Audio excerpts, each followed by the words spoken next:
Yo, what's happening, y'all? This is B Jizzle of the Pull Up Basketball Podcast. Welcome to the #1 LA Clipper podcast out there. We want to first give you guys a shout out, LA Clipper fan, LA Clipper Nations, for being here. Share this podcast with your family and friends. They will not be disappointed, but let's get it popping.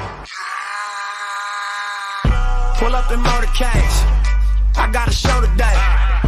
It's all I'm trying to do. Hustle and motivate. Choppers to throw away. Hustle the overweight. That's why they follow me, They think I know the way. Cause I took control of things. Ballin' the solo way. And if you pattern my trend, I make you my protege. Slossin' that soldier race. Niggas don't know them days. Take you in back of the buildings. Make you expose your rage. Take you across the tracks. Make you explode the face. Now you official now. But you got a soul to say. I just been cooking that new. I'm about to drop in a few. Think if I call it the great, the people gon' call it the truth. I ain't really trip on the credit. I just paid all of my dues. I just respected the game. Now my name all in the news. Tripping on all of my moves. Quote me on this, got a lot more to prove. Remember I came in this bitch, fresh out the county with nothing to lose. No, wanna count on you, but I don't do this shit for nothing. No, not at all. You, but my money ring, that you do. Oh yeah, so I don't do this shit for nothing.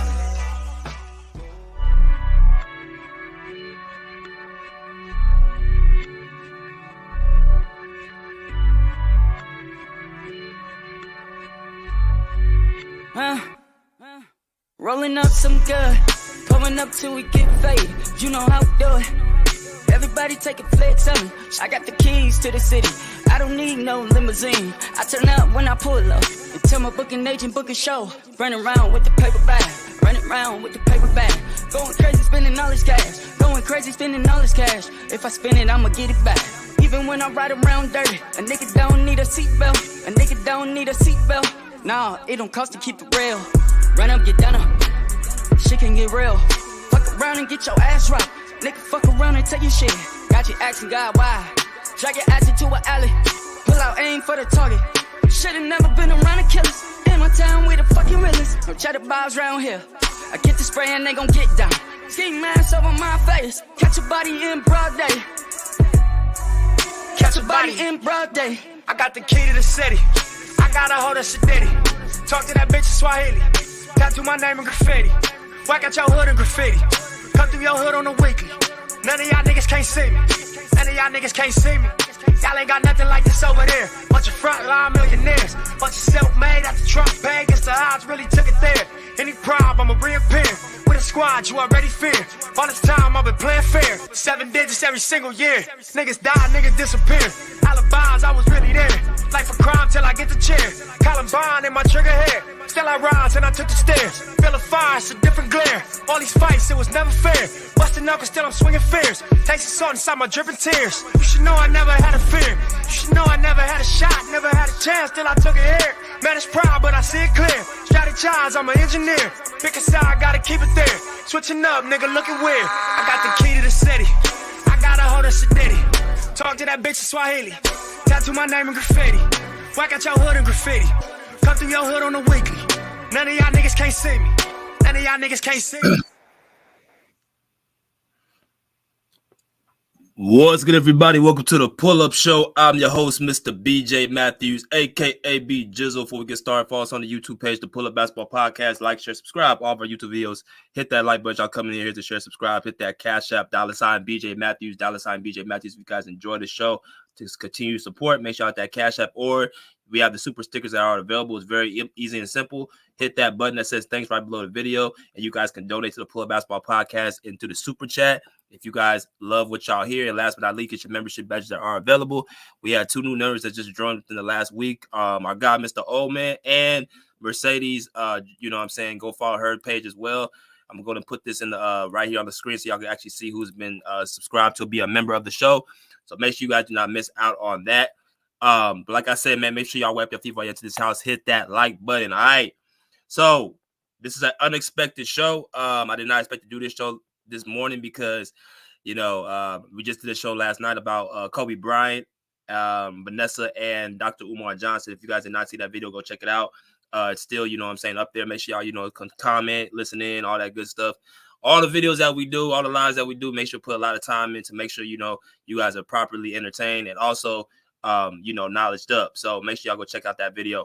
But, yeah, we back this morning with an unexpected show, and it's not something that we, are happy to actually report. But if you guys did not already hear, there was another passing from one of the, great legends of the game of basketball that we had. And that legend, if Mr. Jerry West, is the logo of the NBA. And also he was the LA Clippers ambassador over the last few years. So this is not just, for the NBA, this is for the Clipper nation as well. So again, make sure y'all smash that like button so we get more and more people into this live. But let me first go into the comment section and give a shout out to everybody that's in there so far. Let me see. Alan and G said a pioneer of culture setting. Yes, he was. Clip Gang TV said, rip Mr. Jerry West the logo. Yes, sir. Mr. Jerry West rip to him. Who Mac Jones said, Mavs fan, check in Boston, humble us, but tonight we will shake. We're not talking about that right now, but appreciate you coming in, brother. Tune in Sports was good, brother. Appreciate you coming in. 2K Chubb, salute Beach in the chat. What's good, brother? How you doing? Again, we got 10 people. We should have over 10 likes in the building. Let's get those likes up. Let's get those likes up, please, please, please. But this morning, NBA great pioneer, legend, logo, well respected throughout the NBA circles by not just, the young group, but also the older, his contemporaries. There was a passing of the great Jerry West. Now, I'm going to kind of read this article, go through it real quickly, real swiftly, and then we're going to, continue to see off of there. But as y'all can see, it says NBA legend Jerry West dies at 86 years old. So he lived to be 86, a very, very, long life. Very celebrated, a lot of, laughs and a lot of, good memories with him. He lived to be 86 years old. So this reads out here. It says Jerry West, the inspiration of NBA's local, died peacefully at his home at the age of 86. The Los Angeles Clippers announced on Wednesday.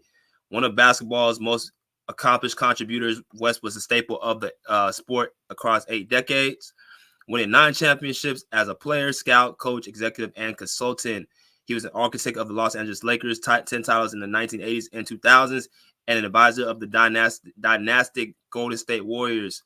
So they said the Clippers reported, so I'm pretty sure there's going to be a press conference or something, maybe not, later today or, within the next couple of days, with somebody talk a little bit more about, everything. But let's continue. Long before West established himself as arguably the greatest general manager in NBA history, he was among the league's first superstars, a legend of West Virginia high school and college basketball, and a co-captain of 1960 U.S. Olympic men's basketball team. West made the All-Star game each season of his 14-year career, decorated with the 12 All-NBA selections and 5 All-Defensive appearances for the Lakers.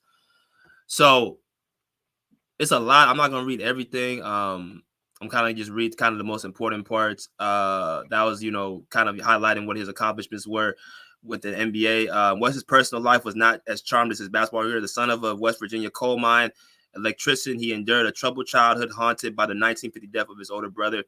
In the Korean War, West served as a mental health advocate. In his later years, shared his long life battle with depression in the New York Times best-selling 2011 memoir titled West by West, My Charmed, Tormented Life.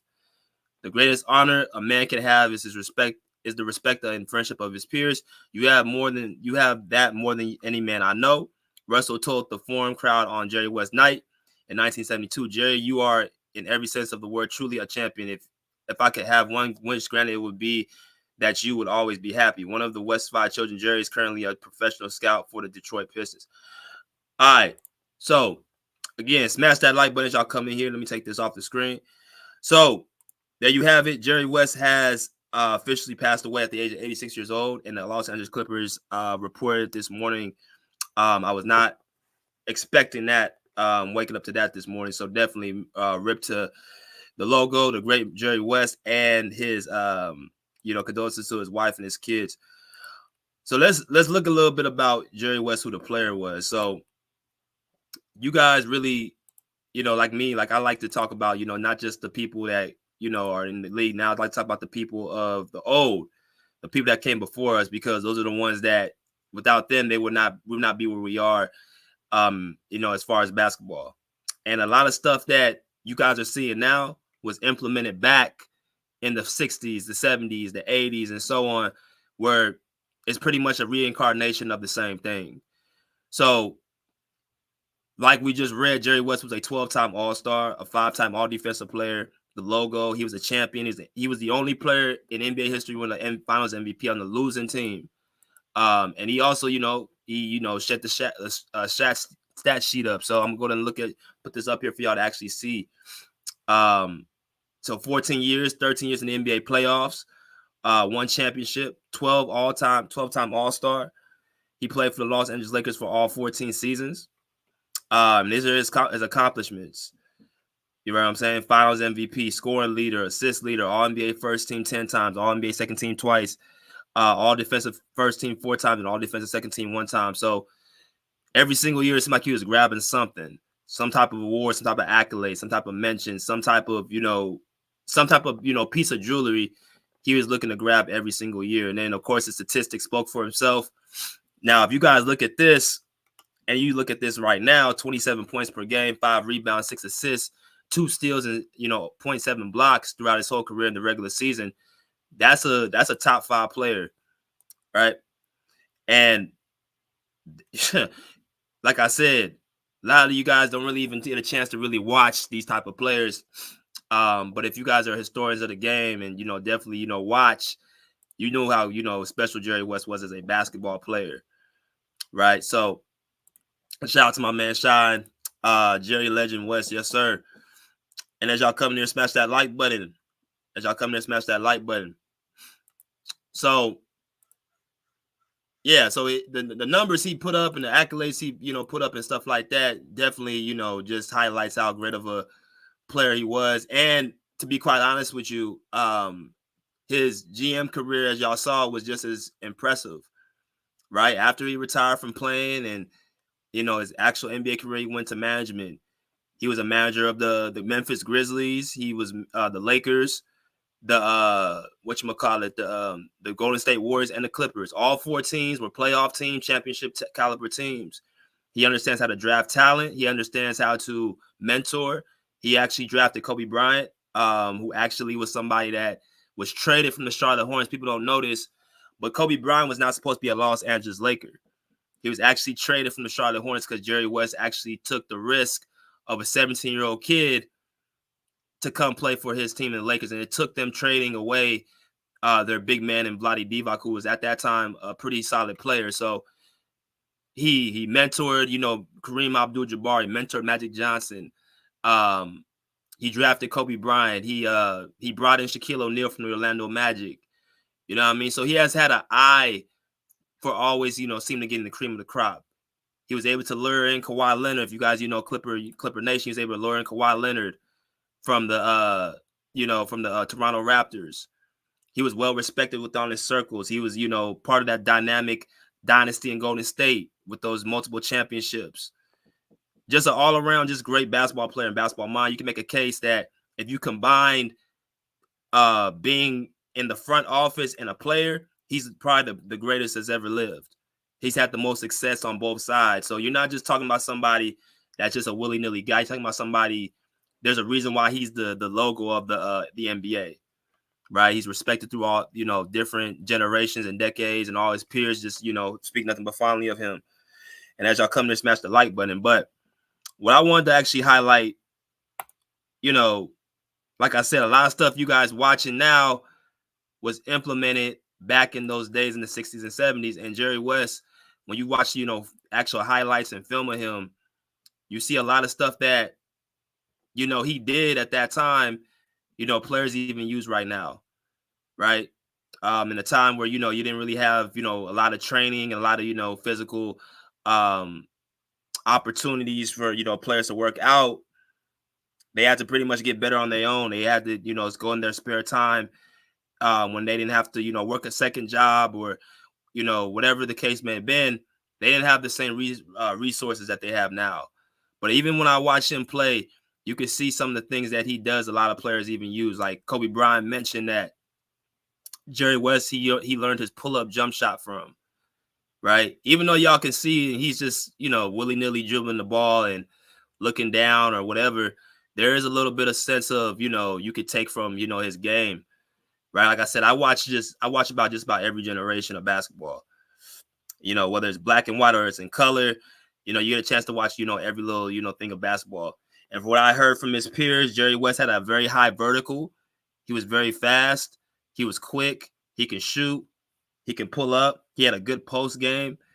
Like I said, he averaged 27, 29 points throughout his career. So the dude obviously can put the ball in the basket, right? So yeah, it doesn't look as pretty as it was, as it is now with all the fancy crossover, but he definitely got to his spots and was able to elevate his score.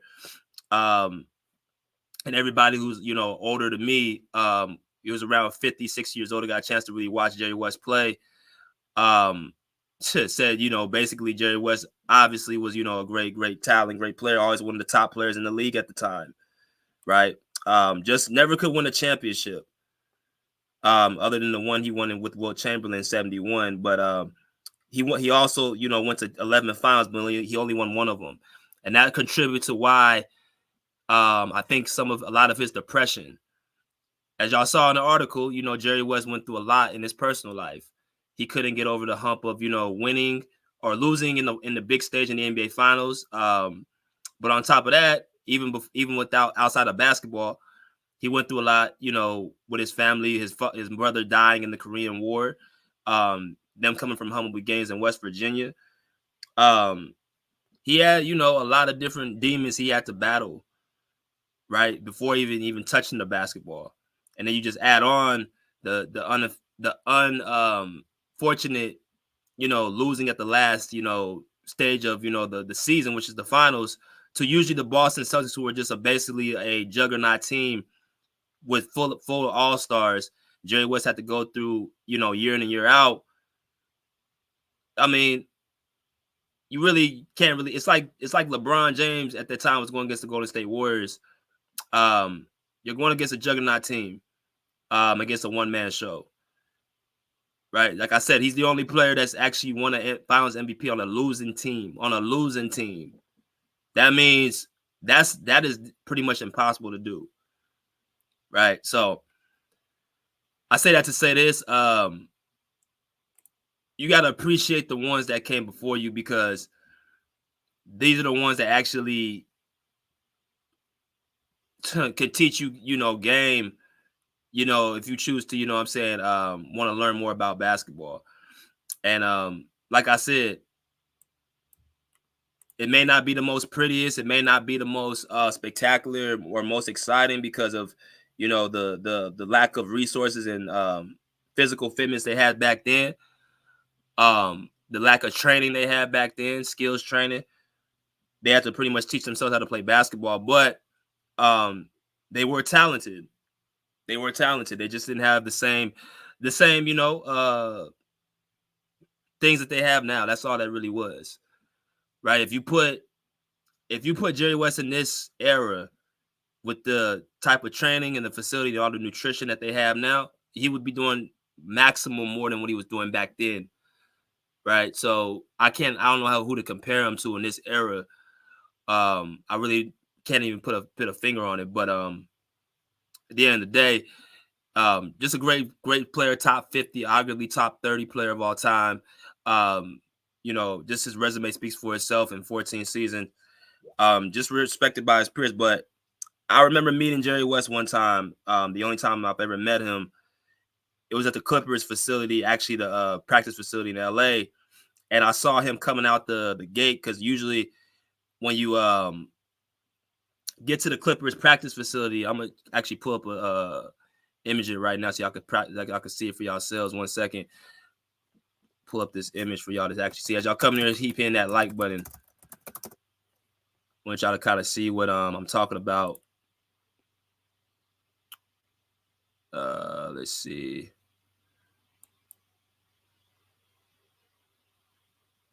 Okay. Let me blow this up so I can make it really known for y'all so I can really see it. All right.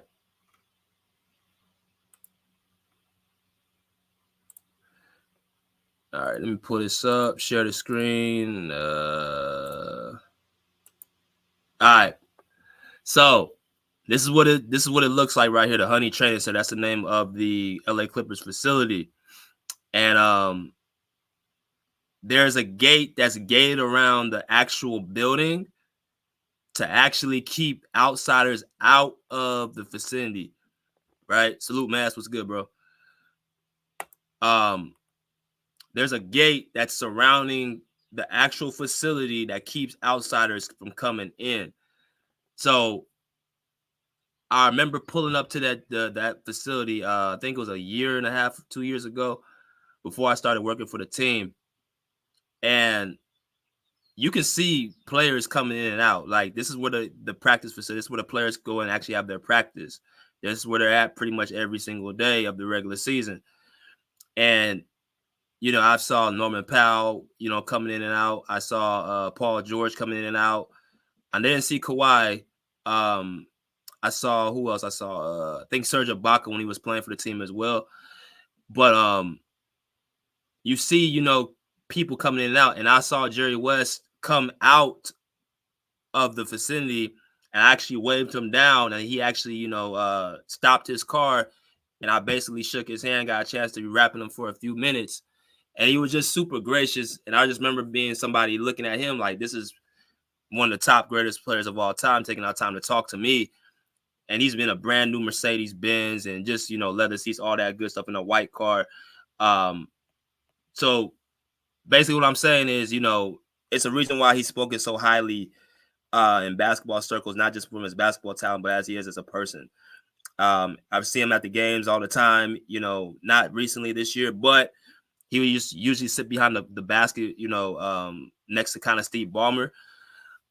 So at the end of the day, it's something where it's sad, but it's also, he lived to be 86.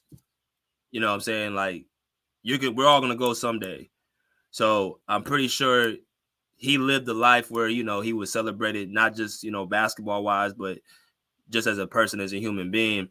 And now that, he's no longer here, he gets a chance to join, a few people that, where he was very close to, like, Bill Walton, who passed away a couple weeks ago. And then, of course, Kobe Bryant was, his mentee.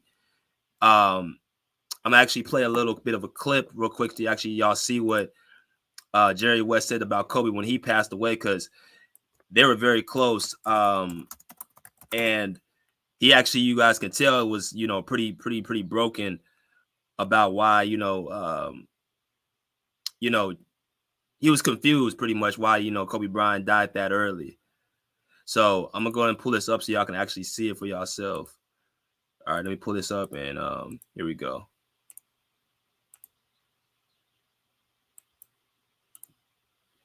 You saw in those, like, was it 2 workouts you saw of this teenage kid, Kobe Bryant, and what knocked your socks off?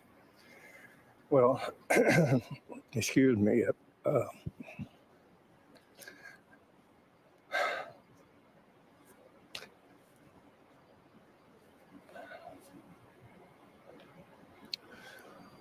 Sorry. Totally understandable. It wasn't like this was some great discovery because people knew who he was. At that time, it wasn't in vogue to take 17-year-old kids. And we were having a workout, and his agent, Arn Tellem, and I have been longtime friends. And he said, he wants to come and work out with some of these players that were going to be higher taken in a draft, everyone thought. And he goes there, and I watched this, 17 years old. And I said to myself, this is ridiculous. These kids don't even belong here. And they were 3-4 years in college. And I said, this is a waste, because I hope we don't have to draft one of those guys. When the process is a young man sitting beside me here that also figured into this plan. And so again, Kobe Bryant, through his agent, they were trying to direct him here to us. And our big prize, the showcase of our franchise, was going to be Shaquille O'Neal. If we could convince him to come here. At that point in time, you could not communicate because of leagues in negotiation with the players and this lockout. So Kobe wanted to come back again and work out for us. And so Arn called me and said he's in town here and he wants to work out. So I brought Michael Cooper in, and I think some of you people know who Michael Cooper is, one of the great defenders we've had in our league. And so we wanted him to play around Kobe Bryant and see what it looked like. Well, after 10 minutes, I said, stop this, okay? He was embarrassing Michael, and I told Michael, I said, man, you retired soon enough. And that was the genesis of it. But spent countless days trying to trade our starting center, Vlade Divac, to create space so hopefully we could attract Shaquille. And Shaquille and I never met in person. And we developed a relationship over the phone, which was very honest. And that's the only thing I believe in when you're dealing with players. You cannot ever lie to a player. Never. And finally one day, the late Jerry Buss, we only had 2 or 3 people working for us at that point in time. And I told Shaquille, and I really remember this, I said, Shaquille, we just drafted a kid who's the best player in the draft. And I said, I know you got a lot of good players down in Orlando, but I said, we have better players here, and we have one that's going to be the best player in the league one day. Pretty bold statement to make, but to me it was obvious. Charles watching you, Dwayne watching you, Reggie watching you, Shaquille watching you, it was easy to identify. And y'all, and before I let this continue, y'all got to remember that Kobe was 17 years old, man. This was a time that you didn't even look towards 17-year-old high school kids, let alone you trade them for an actual big man who was actually proven in the NBA. Like I told y'all, and if I'm not mistaken, I think Divac was an all-star at that time. I could be wrong, but for a 17-year-old kid to come in and be on one team, which was the Charlotte Hornets, who Kobe was drafted with, then be traded to the Lakers out of nowhere. Everybody thought Jerry West was crazy, which why I think him and Kobe actually got along very, very deep, because they kind of shared the same type of, mentality. They were both a little bit, off a little bit. They took risks that other people just wouldn't take. And Jerry West looked at Kobe Bryant as a son. I think Kobe Bryant looked at Jerry West as a dad figure somewhat. But, without Jerry West, Kobe Bryant's not even with the Lakers, and probably he's not the player that we know and love to this day. And it's just crazy. Like I said, I didn't even expect to wake up to this news this morning, but, it just goes to show you that, anytime your time can be gone, and, at least he died peacefully and did not die in a tragic or, in pain. He died, with his wife by his side and peaceful and like in his sleep. So let us continue. And so this process went on, and all of a sudden our dream came true. We got Shaquille O'Neal, we got Kobe Bryant. But I think the thing that probably is hardest for me is the times I spent with him when he was 17 years old at my house, constantly wanting me to go to the gym, watching him play in the summer league, and everyone was excited to see a young kid like that. And he's having dinner at your table on nights too. Yes, and having dinner at my house. My son Ryan was his first best friend in town, who worked for the Lakers for a number of years. Drove him around, and to watch this relationship. But he was uniquely different. Let me tell you why he was different. He always talked about this Mamba mentality. He didn't have to create that. It was already there. And to watch him search out information, to watch him want to find some way to get better every year. And I spent 4 years of my life watching this. And I made a trade with the Miami Heat. I traded Eddie Jones, who was an all-star player. The reason why Kobe Bryant needed to start. I was kind of vilified about it. But best thing that ever happened. But I think the thing that resonates with me the most is his incredible career. This is a sad city right now. One person with one name, Kobe. You don't even have to mention his last name. And to see the pictures of him with his daughters, sitting at games, hugging them, to get a Christmas card from them every year, and to watch this incredible family grow and prosper. And now to see not one, but two, but three families gone. Saddest day of my life. I lost a brother in Korea. It's the only thing that compares to this to me. I don't want to ramble on very much, but I had a special relationship with him. No one knows the intimate talks I had with him.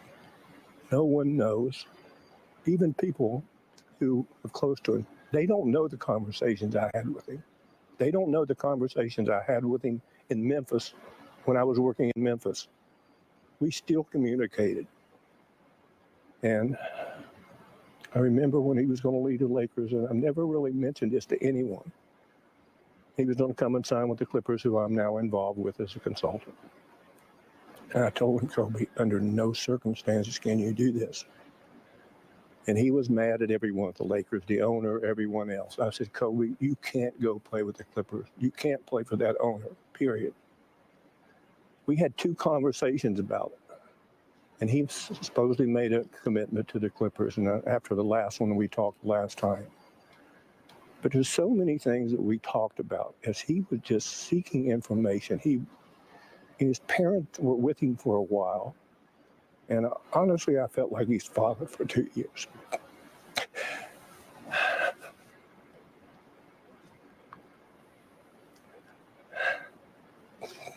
I don't know if I can get over this. I really don't. I can remember during the Olympics when negotiation was going on. First time I met Mr. West. My agent, Leno Mano, says, Mr. West wants to see you. Mr. West was smooth kidding when I got up there. He said, I got some good news and I got some bad news. And I said, okay, what's the bad news? He said, I can't get you the 150 you've been asking for. I said, what's the good news? He said, I can get you the 120. I said, where's the pen? And as soon as I get ready to sign, I'm telling you now, I got this young kid, and he just kept saying it. I got this, like, you know me, D, I'm trying to get to the paperwork, trying to get the deal done. He's like, I got this young kid, Kobe. I'm like, okay, Mr. West. And he was that type of guy. I remember the first time I met him, because I'm the elder statesman on the team. And, he was my rook. And I asked him, what do you want to be known for? And I asked him that question because when I first got here, Mr. West sat me down in the forum and said, Shaq, I know you got a lot going on. I know you're a rapper. I know you've been partying and do all that stuff. And he pointed up. He said, at the end of this, you can be up there with those guys, or you can just be just another talked about story. So now when Kobe came, I kind of sat him down and said, what do you want to be? And at 17, he said, I'm going to be the best player in the world. And off the court, I'm going to be bigger than Will Smith. Now, you know me, I'm like, okay, all right. Slow down. And, it was fun. And as I said earlier, our names will always be linked. We talk about who's this and who's that, but I truly believe that we will be the most dominant, big, little 1-2 punch ever. That's just my belief. I know a lot of people, and Ken, you like to break it down like it should be broken down by eras. But, you know, it was a sad day for me the other day. And look, I still can't believe it. And to just hear his voice and like I'm not a big internet guy. I think I watch every Kobe Shaq video anybody ever put up. I watched the Portland Game 7 where he threw me the lob right there. I watched the game where he shot the air balls and I grabbed him. I watched the game versus Indiana where I messed up and got in foul trouble. And on the bench, he said, "Don't worry about it, I got it." Because I know if we go down to Pacers, it's going to be a different series. He told me, "Don't worry about it, I got it." Yeah, I remember that too. As y'all come in, smash the like button. Shout out to my man E. Leezy. What's good, bro? Salute. Make sure y'all go follow my man E. Leezy on his show. You know what I'm saying? The real E. Leezy. Great content over there, man. Make sure y'all go follow my guy. Rip to one of the legends, the logo, yes, sir. Jerry West. Also, like I said, Jerry West was big with the Golden State Warriors. He helped with that dynasty as well. He's just been a part of so many great dynasties as a player and a consultant, man, as a manager. Even with the Grizzlies, even though they never won a championship, I think, if I'm not mistaken, the only time they made it to the conference finals was when they had him as a manager, as a GM. Right after he left the Lakers, when they went off their three-peat, he went right over to Memphis and made them a playoff team. Then he goes to the Warriors, and the Warriors are now all of a sudden this dynasty team. Then he comes to the Clippers. And of course, we haven't won a championship yet, but he lured in Kawhi Leonard and Paul George. People just gravitate when it comes to Jerry West. But the reason why I wanted to play this is because, you know, like I said, it's crazy that this happened this morning because just last night I was talking about the whole Kobe Bryant, Vanessa and, you know, his parents again, because Dr. Umar Johnson made a video about it.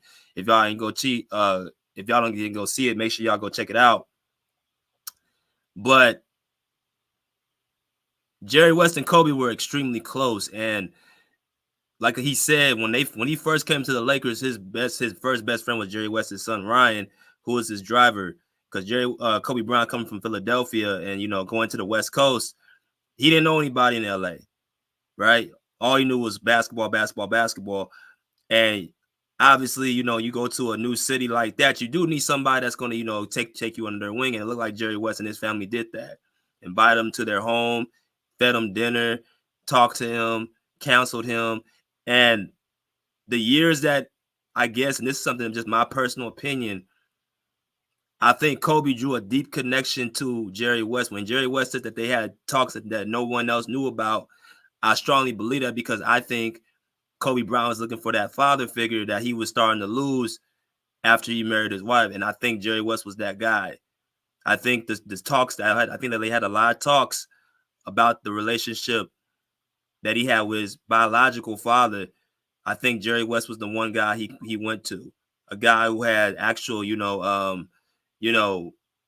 knowledge, wisdom, and he brought him in as if he was his own son. Right? So it's very, very crazy that this just happened this morning. Like I said, I did not expect to wake up to this news because Jerry West is one of them type of people that you look at, it's like, well, you know he's going to pass at some point, but you just always think, okay, there's one more day.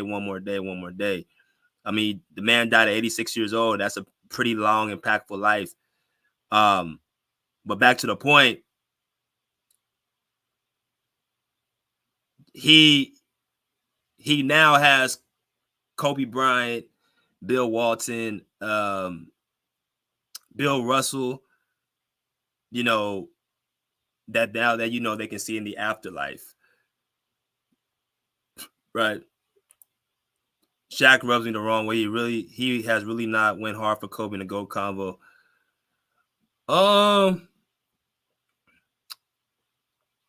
I think he has, like he's, you know, said, I just think Shaq changes his mind all the damn time. I think one minute he feels like Kobe Bryant, you know, is the greatest of all time, and he'll put Mike up as the greatest of all time, and, you know, then he'll talk about how he should be in the GOAT. Like, so Shaq just all over the place with his opinions. We all know what it is, though, when it came to Kobe. You know, real, you know, players of that time and hoopers understand they know how, you know, what Kobe was. And Jerry West and Kobe Bryant were very similar. Like I said, I just played a bunch of highlights about, you know, Jerry West and Kobe. They looked very similar. Their games, Jerry West admitted that he took stuff from Kobe Bryant. Kobe Bryant took stuff from Jerry West. His pull-up shot, his mid-range shot, his outside three-point shot. A lot of stuff he took from Jerry West. Right? That's called being a basketball historian. Shout out to people coming in. Corey Gear said rip Jerry West. Reggie Johnson said Kobe not a GOAT. Well, I definitely disagree with that. He's top 3 on my list, but that's just me. 2K Shep, I think he said Kobe one of the GOATs. Yeah, he's to me, he's definitely one of them. If you want to put Jordan there, if you want to put Kareem there, you want to put, that's fine. But I just, from my era, you know, me watching Kobe Bryant, me and the guy I look to, that was my guy. So, you know, he's definitely one of those guys. But Jerry West apparently was the guy to many people. Michael Jordan, obviously was another. He mentored him as well. He mentored a lot of people, and yeah, you know, this is definitely a day where, you know, you're gonna definitely the basketball world's gonna definitely miss him. It sucks that it's on the day of the NBA Finals, but hopefully you see a great game tonight in his honor. But let me go ahead and let the people in. Go ahead and play a little bit of a 2-minute video, and we'll be back in 2 minutes. All right.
All right, so as y'all come in here, make sure y'all hit the like, hit the share, hit the subscribe. We are talking about the celebration of Mr. Jerry West, basketball savant, former basketball player, legend, and NBA consultant for the Los Angeles Clippers. Let's go to my man, Mr. Mass. What's good, Mass? Hey, BJ, man. Hope your morning's going good. Hey, Thomas. I felt the same way you felt. I didn't expect to wake up and hear this news. I think we all knew that, Jerry was getting older. He was old, and so, we go in our day-to-day lives, but, nobody kind of knew what he was going through. But we knew this day was going to come sooner rather than later. Certain guys have mystique, aura, they got cachet. If you walk in a room and you saw Jerry West, and I'm gonna give a quick story, you will go, I don't know who that guy is, but he got to be somebody, right?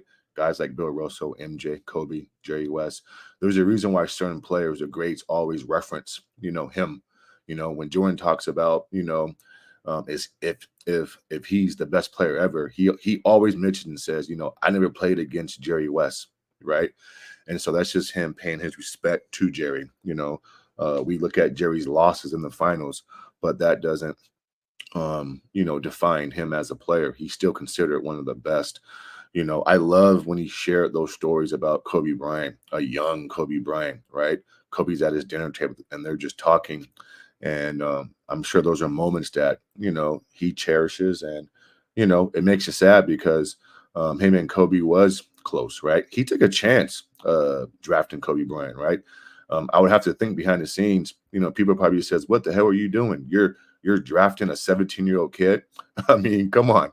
This is ridiculous, but he always had an eye for talent. He always had an eye for good business. There's a reason why teams allowed him to come in and have full reins at making moves, making decisions, making basketball decisions. And his results always backed up what he was trying to do. I'm not going to be long here, but I do want to just give a quick story. When the Kings first built their arena, Golden One, and they're moving from the old Arco and Sleep Train Arena, which was not downtown Sac, it was off in the cuts. I remember being at a game, and I've been blessed to be around NBA players, BJ, and in the back and just hanging out and stuff, right? No big deal, whatever. And I just remember I was in the back one time, and Jerry West was kind of where the players. So there's like halftime stuff where there's like lounges, players' wives, executives, they go back to get their drinks, get their food.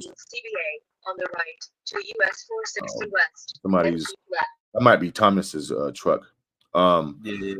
Yeah. So like there's spaces in the back, BJ, right? Halftime, all the stars go back there. You get your wristbands and free drinks, free food, whatever.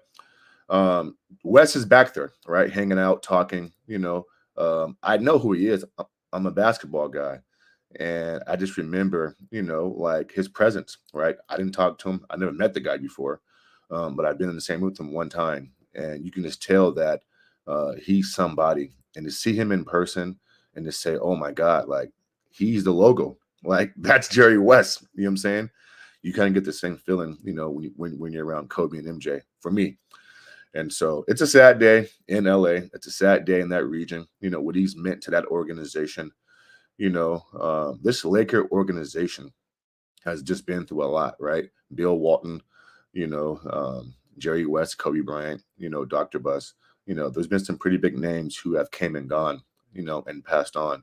And so here's my last point. Not only was Jerry West a phenomenal player, you never heard one bad thing about this guy, right? He carried himself with grace and mercy.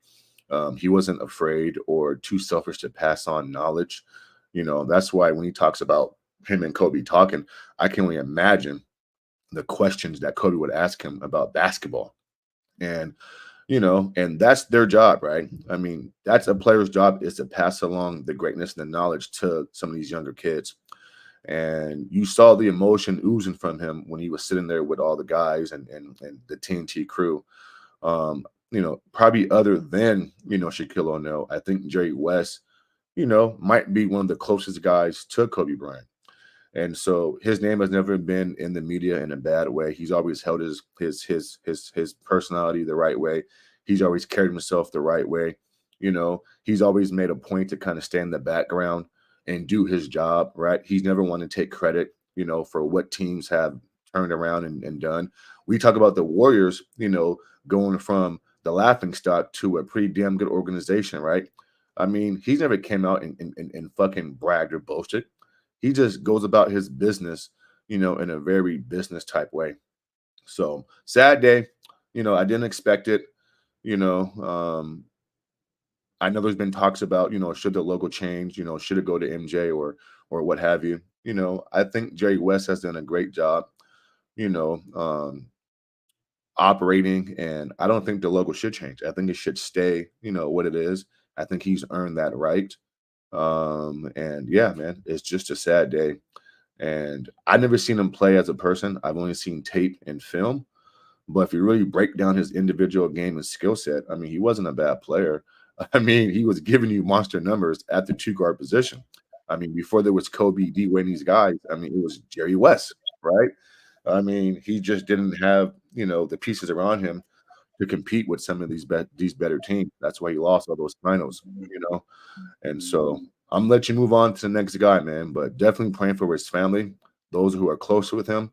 The grieving process is always tough, right? All we do is hear about the news in the media, oh, Bill, Kobe, Jerry, they passed on.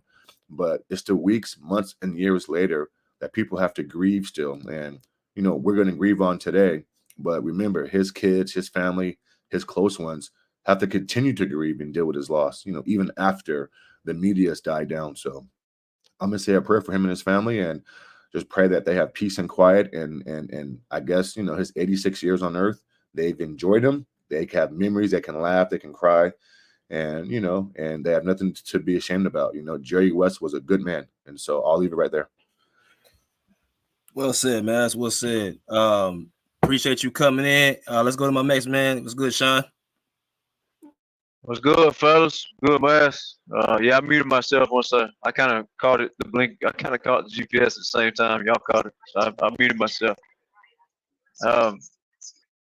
Yeah, man, it's tough, man.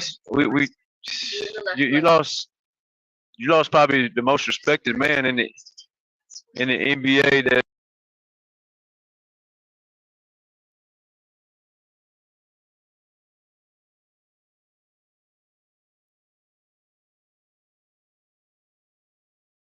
and telemarketing stuff, calling my phone. But yeah, man, you lost one of the man. You lost probably the most respected man in the NBA. Like I said, man, that's a tough loss. And the thing about it is all this, to add on to what Matt's saying. When you did see Wes or hear him in the interview or see him on the TV, that man looked healthy as hell, like he was gonna make 200 years old or something. But obviously he had different. God had different plans.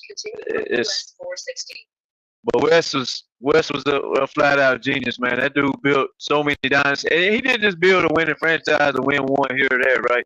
He built ones that were just slapping people across the face in the NBA. Like you really got to appreciate what he built. As far as the latest thing we seen was Golden State. Even though they had their championship a couple years ago, the foundation was when he got there was phenomenal. What he did with Showtime Lakers was phenomenal. And the Clipper haters, the Kawhi haters, they ain't gonna want to hear this, but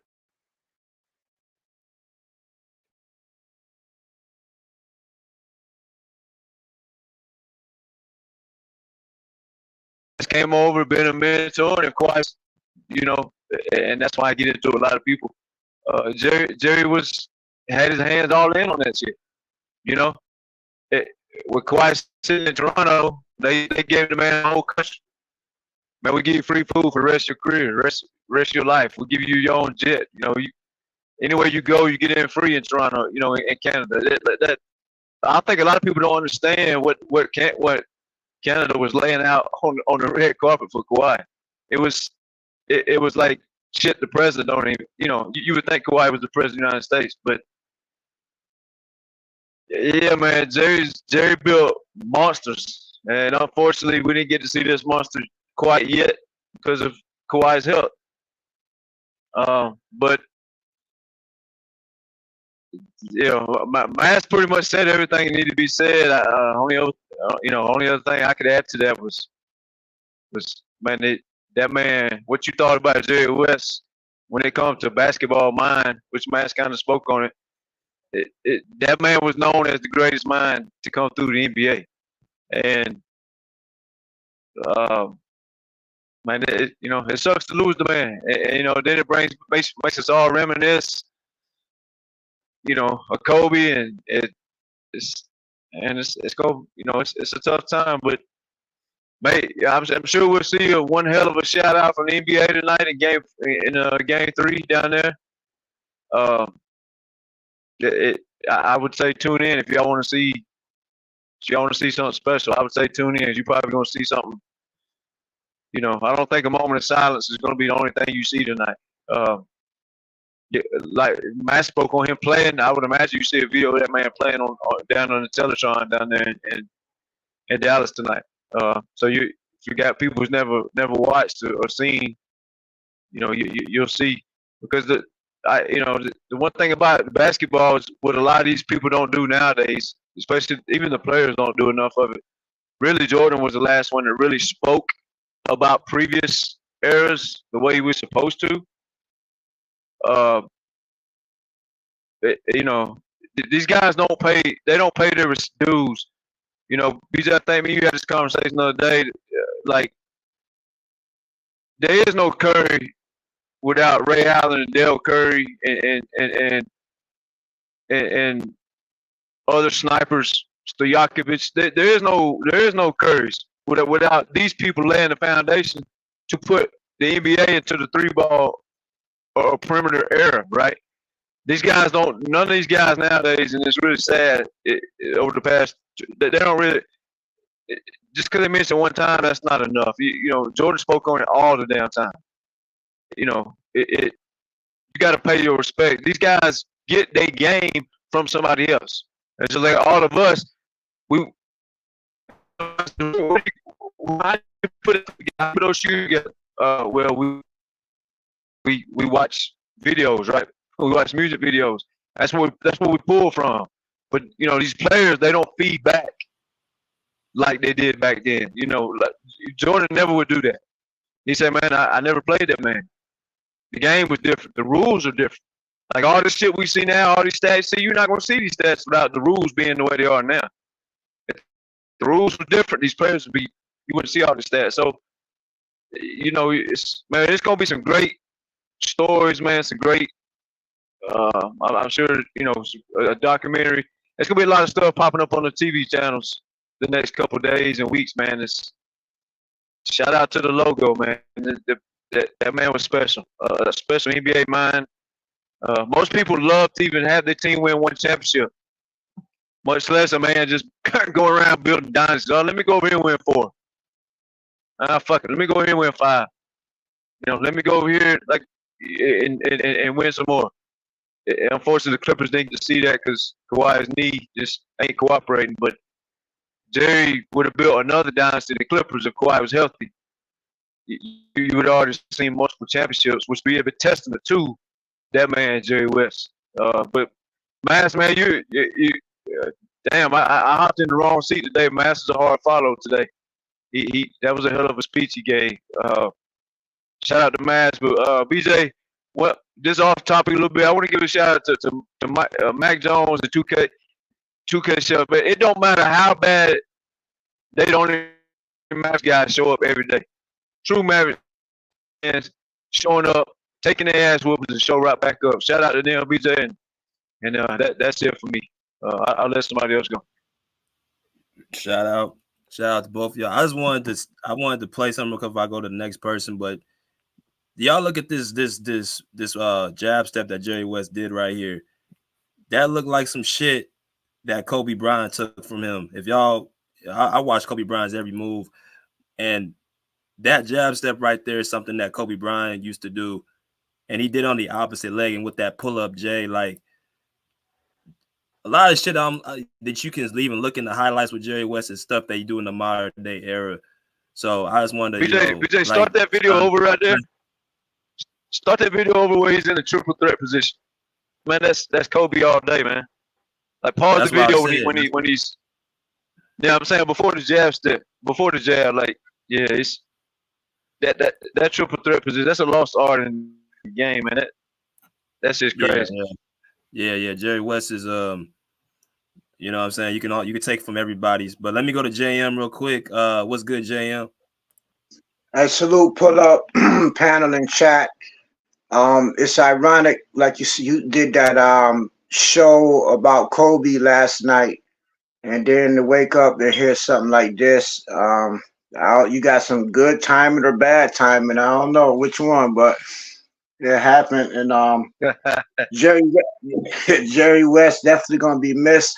This a day like for Golden State Warriors fans to mourn because he built their dynasty. Lakers fans to mourn because he literally built the Lakers, literally from James Worthy to Magic Johnson, even before Kobe got there. And of course, he designed us, and you know, like Thomas said, Kawhi he ain't really seen what could happen, but on paper, Clippers is one hell of a roster put together. So it's going to be a lot of people, and plus Jordan knew him, and Jordan came out and spoke, and Shaq going to take it hard because it's a double. You know, he was Shaq friend and Kobe, and you know, he's the logo. A lot of people realize it now where that logo actually, who's the logo. The picture of that logo is actually Jerry West, who's a great player. I wasn't old enough to watch him play, but, you know, I studied him, watched him as a basketball fan of basketball, period. And, you know, it's a sad day in Clipper Nation, of course. It's a sad day for everybody, not just Clippers. And I found it real interesting when Kobe was actually going to come to the Clippers. That was, if you could do your math or do your history, that was like right before LeBron came to the Lakers. You know, that all that happened around the same time. But that's neither here nor there. And it probably influenced Kawhi's decision to go to the Clippers as well. They all worked out together. Anyway, he was a great man. He's going to be missed, but he'll be missed, but he'll be memorialized forever. So he'll still be here. Every time you look at that logo, he's going to be around. Every time Golden State Warriors look at their banners, he's going to be here. Every time Lakers look at their banners, he'll still be here. And we the team the last team that he built.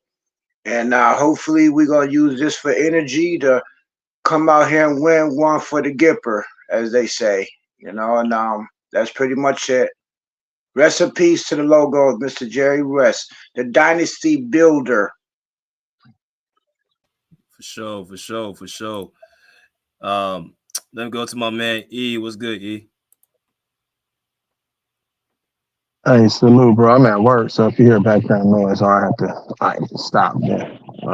That's the reason. But salute to you, bro. Everybody like, share, subscribe. You know what I'm saying? BJ, Rick, you know what I'm saying? They've been working really hard and diligently giving y'all the great content and the most up-to-date, you know what I'm saying, exclusive information, especially regarding, you know, the Clippers and that whole fan base and organization.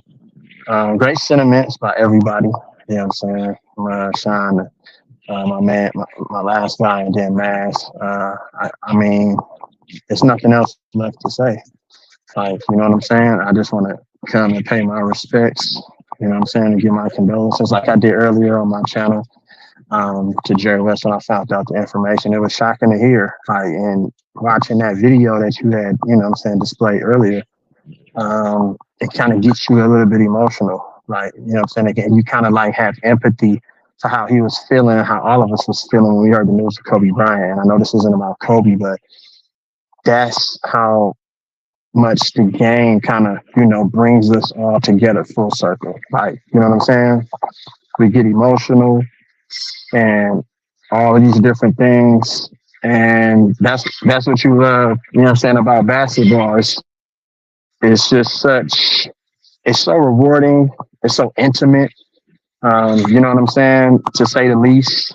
It brings us together in a way that you probably never thought that it can do. Like, you know what I'm saying? The relationships that you build, you know what I'm saying? The camaraderie, just over time, those things last for a lifetime, literally. Like, you know what I'm saying? And there's so many other stories that you can probably point to in which the game has brought us together. You know what I'm saying? And hearing him speak, you know what I'm saying, highly of Kobe, that's how much, you know what I'm saying, Kobe meant to him and vice versa. And then we play that video, his clips, and watching him do those movements, Kobe embodied everything basketball. He took literally from every part of the game, whether it was the ABA, NBA, he took certain little details from every player. And you probably would never know, but he idolized Jerry West. You know what I'm saying? So when you hear Jerry say, I was like a father figure, and you hear him break down and get choked up, that's how much, you know what I'm saying, the game meant to people like him and Jerry West. Jerry West was real big. Like my man said, you know what I'm saying, previously, Magic Johnson wouldn't even be a Laker if it wasn't for Jerry West. Pat Riley wouldn't even be a fucking Hall of Fame coach, excuse my French, if it wasn't for Jerry West. Like, you know what I'm saying? The list goes on and on. The impact that he had in Memphis was never able to get over that hump because they had to go up against the San Antonio dynasty. It was either Tim Duncan, Greg Popovich in that dynasty, or it was going to be Marc Gasol, Zebo, Rudy Gay, and Mike Conley in that dynasty. So that's what happened there. But then he went over to the Warriors. He came out here to the Bay and said, guess what? Nobody else is really high on this guy right here. Let's get Steph. Nobody else. And this is when the Warriors had Monte and the world and everybody out here. We were sick to our stomachs. Not me, you know what I'm saying? Because I always knew that Steph Curry was a baller. I never knew that he was going to turn into what he turned into. But Jerry West, when we talk about greatest basketball minds ever that came around the game, is Jerry. Hands down, and it's not even close. And that's why so many people went to Jerry for counsel. So many organizations said, Jerry, I need you over here to help turn this thing around. And the rest is history. Like, you know what I'm saying? And then 2 years later, here comes Clay. And then another 2 years later, Drake. So you got to look. That's all Jerry. He's the mastermind behind it. Everybody else had the money and was making you know what I'm saying, the ultimate decisions. As far as the Peter Grubers, Joe Lakers, et cetera, you know what I'm saying? And the other guy, Rick Wales. But outside of that, bro, Jerry had a hand in that. And then 4 championships later, you could attribute that to Jerry. You know what I'm saying? He wasn't Jerry. And you know what's so crazy? Everything comes full circle and all makes sense. Why Jerry? Why Jerry? Why Jerry? Why was he chosen as the NBA logo? Why wasn't it somebody else? Because everybody had a high reverence for Jerry. That's how much they respected Jerry and his mind. And then, if you ain't watched old school film and been a student of the game, if you go back and watch Jerry West is that modern day Kobe, Jordan. That's how great he was as a basketball player. His competitive nature, you think Jordan and Kobe, Jerry West's competitive nature was at that same level, if not higher, during a time where everything was chaotic during that time, as far as traveling, as far as players getting paid, you know what I'm saying, as far as our social rights movement and everything that he had to endure. He was in the middle of that. Like, you know what I'm saying? Because of race and politics. So you got to also understand that, like what he had to endure and still being great in his own retrospect. And then after becoming, who he became with the Los Angeles Lakers and, you know what I'm saying, things like that. Sorry for the background noise, but all of those things, like, you know what I'm saying? And now we get to pay our respects to, the legend, the logo, like one of the greatest to ever do it, man. You know what I'm saying? And God rest his soul. He get to go up there and rejoice and be with, with Kobe again and, Gigi and all the other people that impacted his life that we lost in the game. You know what I'm saying? From an NBA family, but you know what I'm saying? I mean, we need to celebrate. Like, that's the way we're going to mourn. We're going to celebrate. You know what I'm saying? But at the end of the day, I appreciate everything Jerry Weston did, man. Yeah, for every organization, or just for the game, period. Like, you know what I'm saying? And I'm going to leave it at that. And I'm going to let somebody else go. And just, rest in power, man. You know what I'm saying? To one of the greatest. Salute, salute. Man, do y'all see how quick the dude's first step is? Like, these moves transition simply to any era, man. Like, and this was a time, like I said, you didn't have the training and nor the conditioning or the nutrition that you had back then. Like, his game could have automatically transitioned. You know, you watch a lot of old school film and you feel like, oh, you can't do it now. These are some of the same moves that you see Kobe did, Jordan did, Kawhi. They operate in the mid range, the mid post, jump shot automatic. Like, yeah, man. I could see why he was so respected. Like Sean said, probably the most respected person in NBA circles. But and he was a two-way player too. And I don't think people know he played defense. He was all defensive team multiple years. So that's a good comparison. He said he was like kind of the Jordan Kobe of this era, man, playing both ways of the ball at 6'6". Yeah, dude's hella quick on the court, but he looks quicker than everybody else.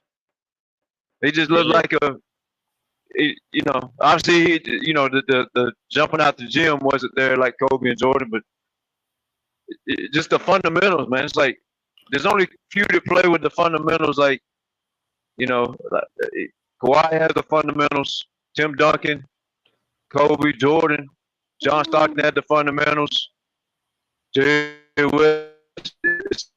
It's like so many that played the game the right way, because we always care. You know, BJ, probably for a lot of us that did make it. They played at a very competitive level. That might have been half the reasons some of us didn't make it. Is these guys didn't care how they look. You know, obviously Kobe and Jordan just kind of looked like grace no matter what the hell they was doing. But the rest of us probably cared about how we looked. We didn't want to be Mr. Fundamental out on the court. We probably wanted to look good for the damn fans. But these guys didn't. And you can see that in Jerry West, every video you post. That's just crazy. That's phenomenal. And shout out to you, BJ, man. There ain't nobody thought anybody would go hunting this work for a regular podcast to put these videos up here like this. Like, you really be grinding, man, with the content, man. You my boy, but I ain't trying to kiss your ass. But to go find this content this fast and put this video out is pretty fucking rare. I told you that day I met you, man. Your content shit you put out. Like, I go watch. No disrespect to people, but I go watch other shows. I bet not just mention anybody's names, but you just go watch other shows, man. And, I ain't even talking about the ops. I'm talking about fellow Clipper guys. The shows is boring. They just sitting there talking. No video, no content, just sitting on the damn in front of a camera talking. I appreciate you putting that content up there so we can watch Jerry Hoop. Yeah, and though the one thing that I just want to give more credit to is the respect factor. I mean, I think Jerry West garnished respect from a lot of legends in this sport, and that's the ultimate prize, you know, as an athlete, is how your peers view you, right? I mean, these conversations are being had, and the media and fans can say what they want to say. But Jamal Crawford said something, the ex-Clipper, that kind of stuck with me from years back. He says, only thing that really matters is how your peers view you, the people you played with and against. And Jerry West's name rings bells. He stands out among the greatest. His name doesn't go untalked about, doesn't go unseen.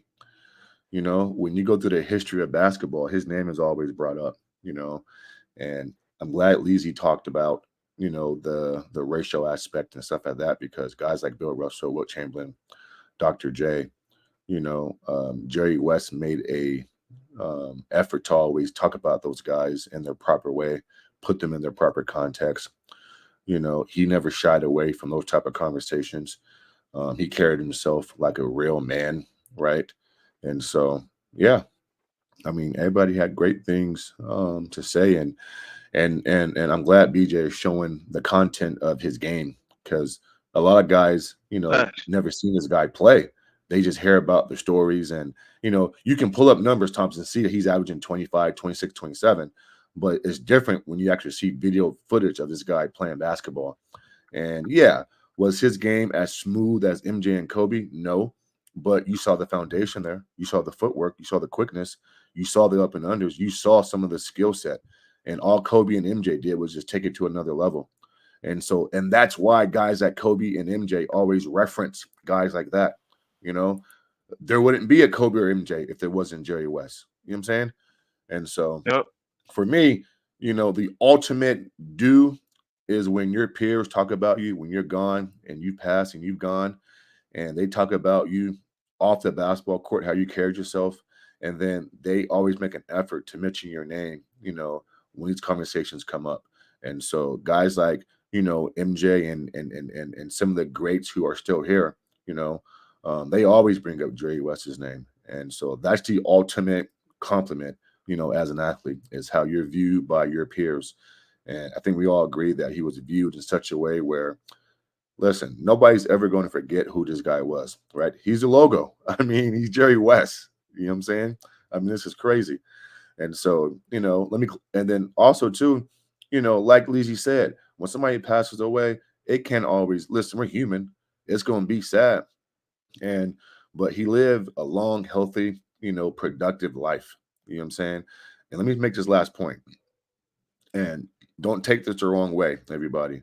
When certain people die and pass on and they're athletes, I gotta be honest, Thomas. I don't always feel like I feel today. Just being honest, because some of these guys I don't know. Well, to be honest, all of them I don't know. To be honest with you, right? But certain guys make you feel like you know them. When Kobe passed, what? I was devastated. Devastated. You know what I'm saying? Yeah, that shit hurt. That shit hurt. You know, when Jerry West passed, you feel like you just, I don't know how he did this, but he made you feel like you kind of knew him, but you don't know him. But it's just certain guys have that type of aura about them. And so a lot of athletes who come and go and pass, you know, I can respect it. I may say a prayer for their family, you know, but I got to be honest. I mean, it doesn't hit my soul the way certain guys do. And so that's when you know somebody is cool, is when you don't even know them, but when they pass, you're like, God damn, like he passed today. It just does something to you. And so, you know, again, the ultimate respect, you know what I'm saying, to this man. And we pray for his family, you know, in the grieving process. That's the most important thing. Yep. Yeah, that man is it's a tough loss, man. It's like I said, man, it's anybody.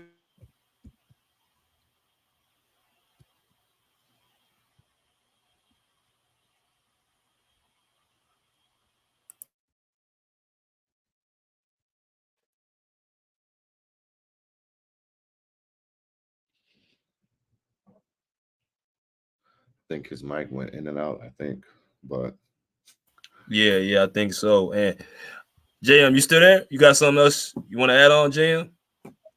Well, yeah, I'm hoping that it'll rally our team for unity, and I'm hoping that it'll convince Paul George to stick around a little bit longer, because Jerry West is the one who freed Paul George from that Oklahoma City deal, Oklahoma Thunder, whatever that team is. He the one who made that possible. And if it wasn't for Jerry West pulling the rabbit out his ass, like, you know, we gave up some picks, whatever, but we were trying to win now, trying to build a dynasty. That was Jerry West handpicked our team. And you know, I'm just hoping they'll use it for motivation to rally a whole team and just go out here and win, no matter what. Just win this for the Gipper. And well, I mean, I respect that, JM, true Clippers fan, but I mean, come on, man. I mean, I don't think Paul George is going to dictate his decision based off that. And if any NBA player needs this to happen to be motivated, then I feel can bad. I have my own? Can I respectfully have my own moment and just give off my own opinion? I'll just answer and be the question. Listen, I respect it. That's why I say I respect it. I just have to give my opinion on it. If you need this I didn't ask you for your opinion, though. God, Lee, you the type to argue. You the type to argue at a funeral. I'm not even done. Can I finish? All right, let me finish. All right. And I once again, hopefully to rally our team to give us some motivation to go out here and win regardless. And do it for the Gipper. And that's about it. BJ, you had a great show. I'm not trying to stick around for the debate part at a freaking funeral. Yeah, I Well, wasn't debating anything. I was just saying that, I don't think the Clippers franchise needs to use this as motivation. They should be motivated already. And so, I mean, if that's an excuse, then what this guy saying, Jay, I'm too Clippers fan, then I feel bad for the Clippers. That would be the talking point or the expectation. We're going to praise and salute Jerry West and put him in his proper context and remember him. But I don't think Paul George is I'm gonna, opt in or opt out or do whatever based on, Jerry West. Sorry, I just don't think so. And if that's the case, then the Clippers fans should want him gone, right? They should want that motherfucker gone. yeah, I think he's It's crazy, man. I definitely think he's, of course he's mourning it because he Yeah. did. But the thing about it is, and I think I want to bring this back to what Jerry West. It's kind of like he's responsible for a lot of stuff. You kind of see like he has his hands on a lot of different projects, and he almost like, and I think Jordan even said it this morning. He said, he looked at him as a big brother. He was either everybody's big brother, everybody's father figure, or everybody's mentor, right? So, definitely with the Clipper organization, I know they're definitely thinking about this as a collective group. BJ, as he got older, and I know you've been with the Clippers for a while now. Yeah. I know you shared a story about you saw him one time, but I mean, was he often in the building? I mean, would he come around? He was the first year. This last year he wasn't. Last year he wasn't really there. Okay. But yeah, I talked to him for like a few minutes, and he didn't even have to, talk to me. But he was always, real gracious to people. He's always talking. It wasn't even his basketball game; it was more so who he as a human being. That's the part I wanted to highlight, and I wanted to actually kind of talk about. Like he was like a really good-hearted person. So, yeah. What up, Sean? Yeah, my bad, fellas. I don't know what's the last thing y'all heard, but I was going to ask y'all, like when you're talking about minds and GMs and building organizations, who's the closest thing that's even half-ass close to Jerry? Like that, Nobody. Jerry's like the goat. Like nobody. Like is I guess Pat Riley would be number 2, but that's a distant number 2. Like who? Nobody, because even Pat Riley was stagnant in Miami. I mean, Jerry's listen. I mean, you have to go to team to team to team and build it up from the ground up and have success to be inside of his ballpark. I mean, what he did for multiple organizations with his vision and the way he operated. I mean, the proof's in the pudding. As good as Pat Riley is, he was a head coach for the Lakers. He was a head coach for the Knicks. He became the GM and head coach for the Heat, and he's been there for years. So I can't put Pat in that conversation because he wasn't always, the GM. He was coach. Not sure if he made decisions. You can't put Pop in that decision because he was a coach, even though he had front office say so, But bro, Jerry West stood alone, man. I mean, he stood on an island by himself when it came to that. And for an organization to give you the keys and say, I need your help, here you go, and give you full reign and trust you, they have to trust you to do that, right? I mean, he came to the Clippers, BJ and Thomas, an organization that was full of shit, ran like shit. And I mean, even though the Clippers haven't won anything, we can still praise and salute the way they go about their business and what they put on the floor and talent-wise and et cetera. And so you ain't got to win games to be praised as a GM. I can praise how you operate and how you change the culture and how you just change the dynamic in a team.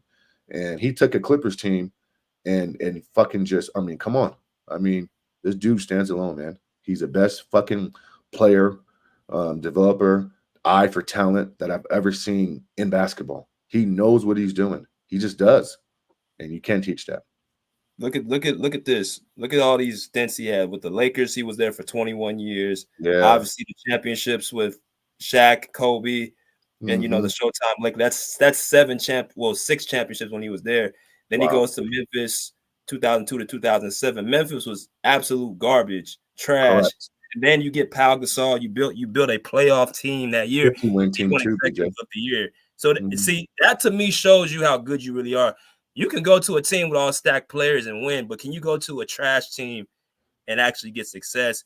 And he went to Memphis and actually built that team. I think, if I'm not mistaken, propelled them to the Western Conference Finals, their first ever time. And he goes to Golden State Warriors, get them 3 championships.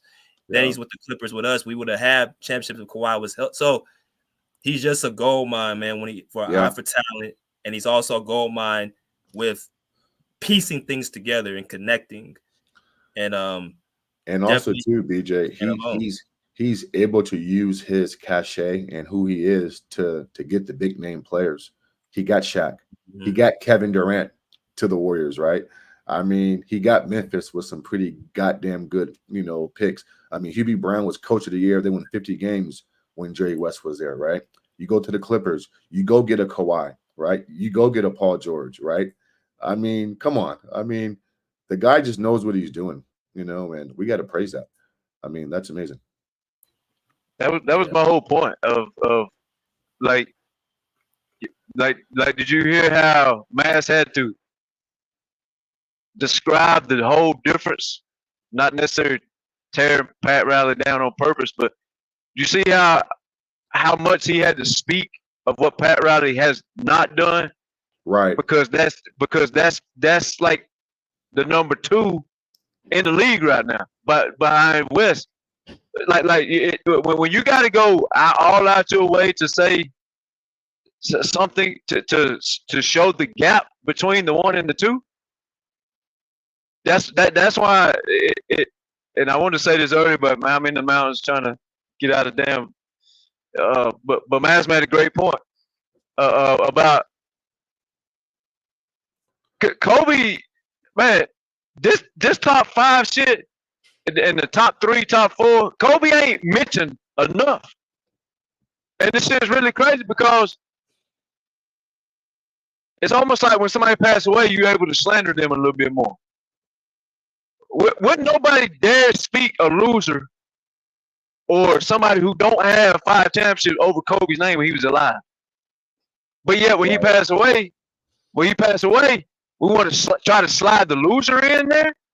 Right. Fuck no, not on my watch. And that's why I go so hard to discredit only certain people, because other people go so hard to propel only certain people. You see what I'm saying?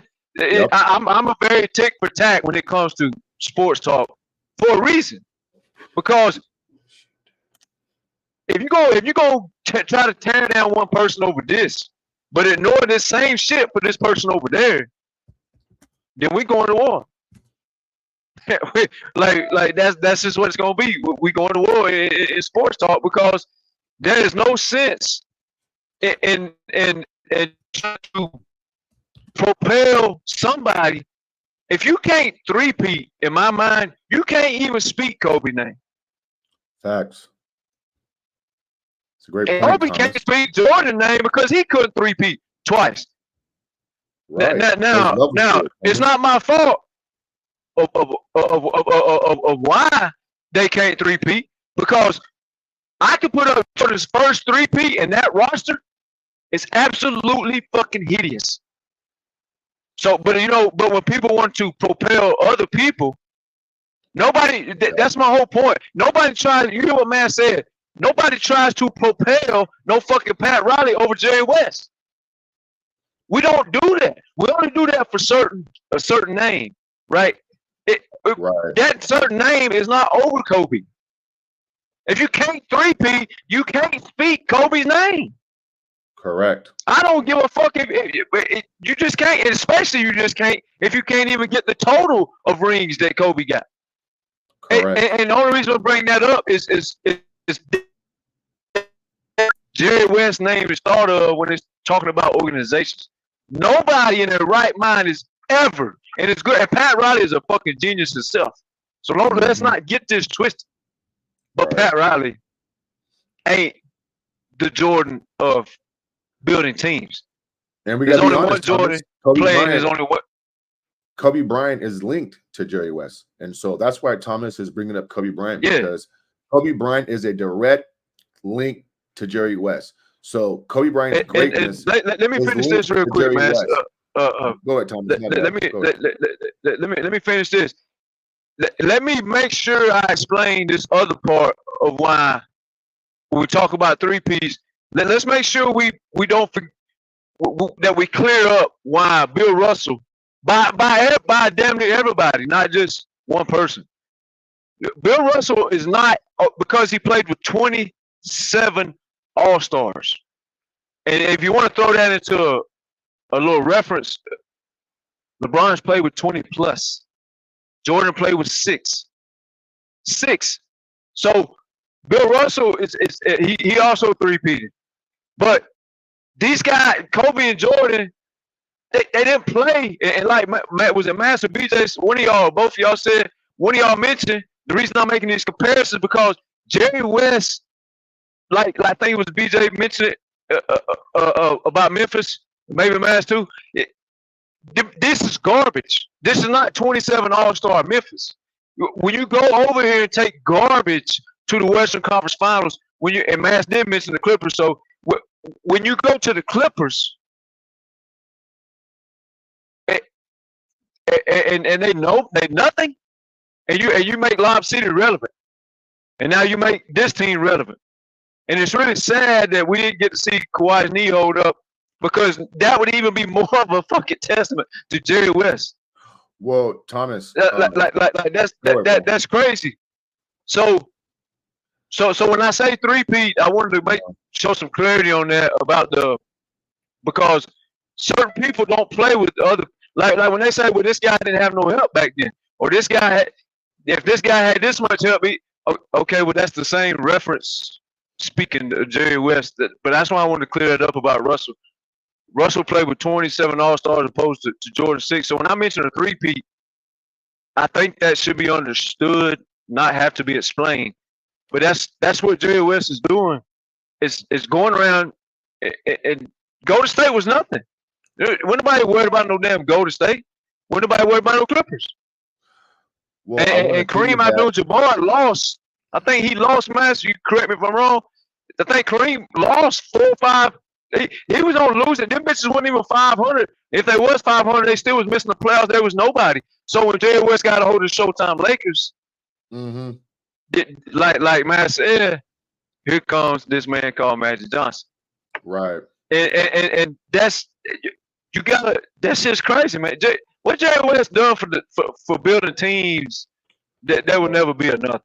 Well, go ahead, man. I want to piggyback off something you just said, and that is the Clippers were the laughing stock of the league for years. They were basically the Cincinnati Bengals of the NBA. Absolutely horrible. Yeah, they were not a landing spot. I'll be fast because I see Santana just joined. They weren't a landing spot, Thomas. And so Kawhi could have went to the Lakers, a storied franchise. Jerry West got Kawhi Leonard to the fucking Clippers.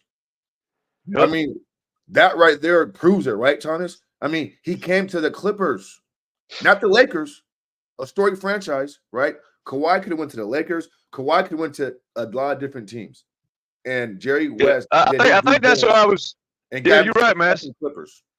I mean, yeah, I think I was speaking on that. Not to interrupt you, but I think Matt said my mic went out because I heard Mike say I think his mic messed up when it messed up.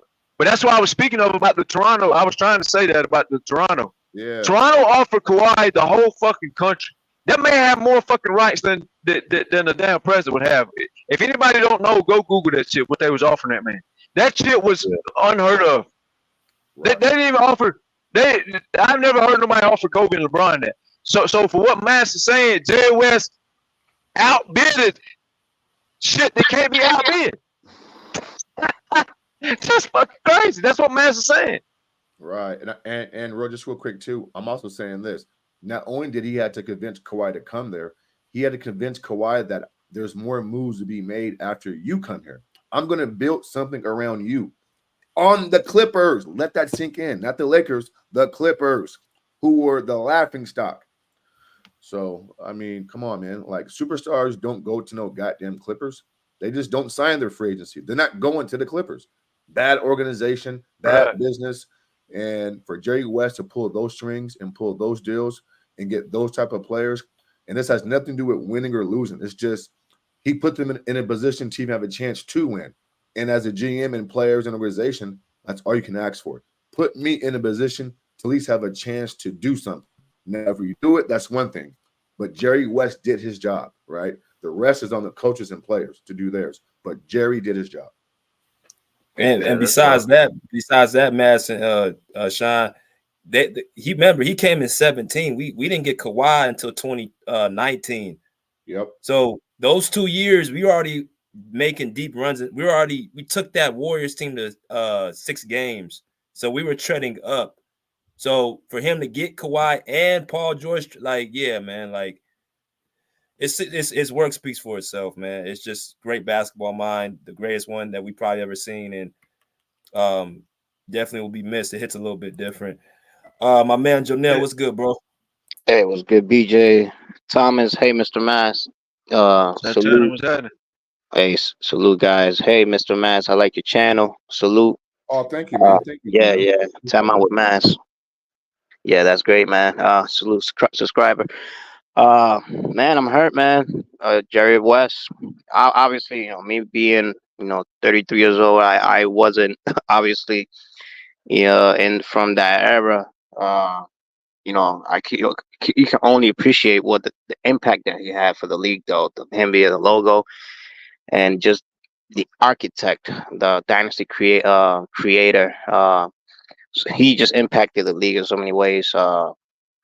Man, this loss really, like, there's some, like, I was really when I was listening to you, Mr. Mass, you're right, man. There's just certain things, certain deaths that happen, and they don't have to be a family member, nothing related to you, but they just hurt, and this one really kicked home for me. Obviously him being the logo and the impact, me being a NBA fan, and just it's tough, man. It's tough. But hey, rest in peace to Jerry West. Condolences to the family. Obviously, he lived a long life, so he was blessed to make it to that age.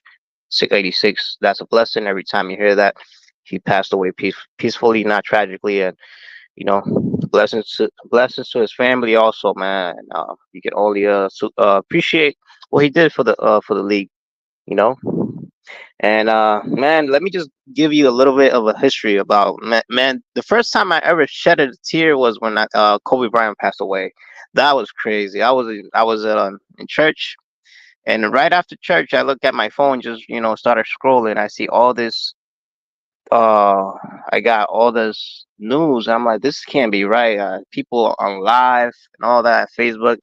And I was like skeptical, I'm like, because I was already used to, social media, they make stories up and, you never know, right? So when I get home, as soon as I see, not even TMZ, as soon as I see CNN talking about it, I knew what time it was. And then, what I mean? Everything after that was just a blur for weeks, but the situation with COVID in 2020, it was just a whole lot of stuff that went down that year, obviously, but that was crazy. At the beginning of the year too, 2020, everything was just a blur when it comes to that. It took pretty much a year for me to be like, okay, yeah, it was true. Like, it was actually true, because he was hoping it was something that wasn't accurate, and Kobe would have came out and said something, but nah, it was. After that, everything was just pretty much, you got that feeling that, he was in the now. Like, I was in the now for weeks after that, but and rest in peace to Kobe. But, goes to show you that, you don't have to be close to somebody like that, but the impact that they have, not just as you as a fan, a basketball fan, but in life, it trickles down to your business, to your work ethic, you being just a better person overall, better, like me being an athlete, just better keeping myself in shape, being a better significant other to your wife, things of that nature, just being, having great sense, doing things with a sense of urgency, great work ethic. These things I got all from Kobe. I know Michael Jordan is definitely the GOAT, But me growing up being a teenager in the early 2000s, I grew up on Kobe, and that's when I came to an full understanding of the sport of basketball. With me, I related to Kobe, uh, although for that era and the rest of them. You know what I mean? The team, the Tracy McGrady's, Vince Carter's, KG's, Steve Nash's. But Kobe was the dude that I, you know what I mean, and him, it never would have happened without Jerry West, man. He has that eyesight for talent. You know what I mean? He definitely did. He was well like ahead of a lot of things. You know what I mean? As far as key decisions that was made in the NBA, he was involved with it, and you can only appreciate how the impact that he brought. Definitely will be missed, but aside from the you know what I mean, for the us being sad about it, let's celebrate the man's uh legacy while he left for us. I'm pretty sure right now, looking at game 3 in Dallas, I'm pretty sure we're gonna have a celebration, you know what I mean, of his life and the legacy that he left for us as fans, the NBA. And I'm pretty sure they're gonna go. They're gonna do something. They're gonna have something. That is gonna be off the chain when it comes to that. I'm pretty sure. 100%, Sir. 100%. Yeah, definitely gonna. They. I don't know what they're gonna do tonight, but they're definitely gonna have something. And speaking of which, I don't mean to make it about him, but the Paul George will be covering Game 3 and Game 4 tonight, for the finals. So it's ironic that JM brought PG up. He'll be actually covering Game 3 and 4 with the TNT crew. So I'm pretty sure he'll have something to say about Jerry. Yeah, that's pretty cool that he's doing that. That's what's up. But I want to kind of ask y'all. I want to kind of stick more on Jerry. What is probably y'all most fondest memory about him? I know Matt spoke about what he talked about with Kobe. Why did that touch you so much? Because he took a chance on a 17-year-old kid, and his raw emotion. He wasn't afraid to be vulnerable in that moment. Those moments, a lot of guys are masculine, and they don't cry like that on TV, and only certain guys can bring that emotion out in you. And then it doesn't matter where you're at, who's around. When you love somebody or you've experienced personal things and they've been around your family at your table, you're not afraid or too embarrassed to show that side of you. And one thing that always stood out with me was Jerry West always used this phrase when it came to Kobe Bryant. And again, for me, I'm a Kobe guy. Like, he's the reason why I love this game, right? And he's linked to Jerry West. And Jerry always says this. He says, I took a chance on a 17-year-old kid from overseas in Philadelphia, Pennsylvania, coming to the Lakers. And the pushback that I got behind the scenes, nobody understood the pressure I was getting from executives with the Lakers, asking me, why? What are you talking about? This kid's 17 years old. Are you kidding me? We're going to trade Vladdy with a 14th pick or blah, blah, blah, right? And he's never backed down from that statement, BJ or Thomas. Never. Like, he's always stood on business. Like, no, like, I took a chance, and I know what I saw. I believe in this kid. And again, when Kobe passed, 17-year-old three-peat. Right. A 17. You guys, he took a chance on a 17-year-old kid. I mean, let that sink in, right? A kid who thought he was going to be the best player of all time, right? Who wanted all the smoke with MJ, right? You just signed Shaquille O'Neal, and you know how Shaq is, but you're going to bring in a 17-year-old kid, and you're telling people, hey, one day this kid's going to be blah, blah, blah. And for that to come to fruition and to play out the way it did, Kobe didn't quite become that, best player of all time, but he's definitely in the conversation, and he's talked about among those great players. And here's my last point.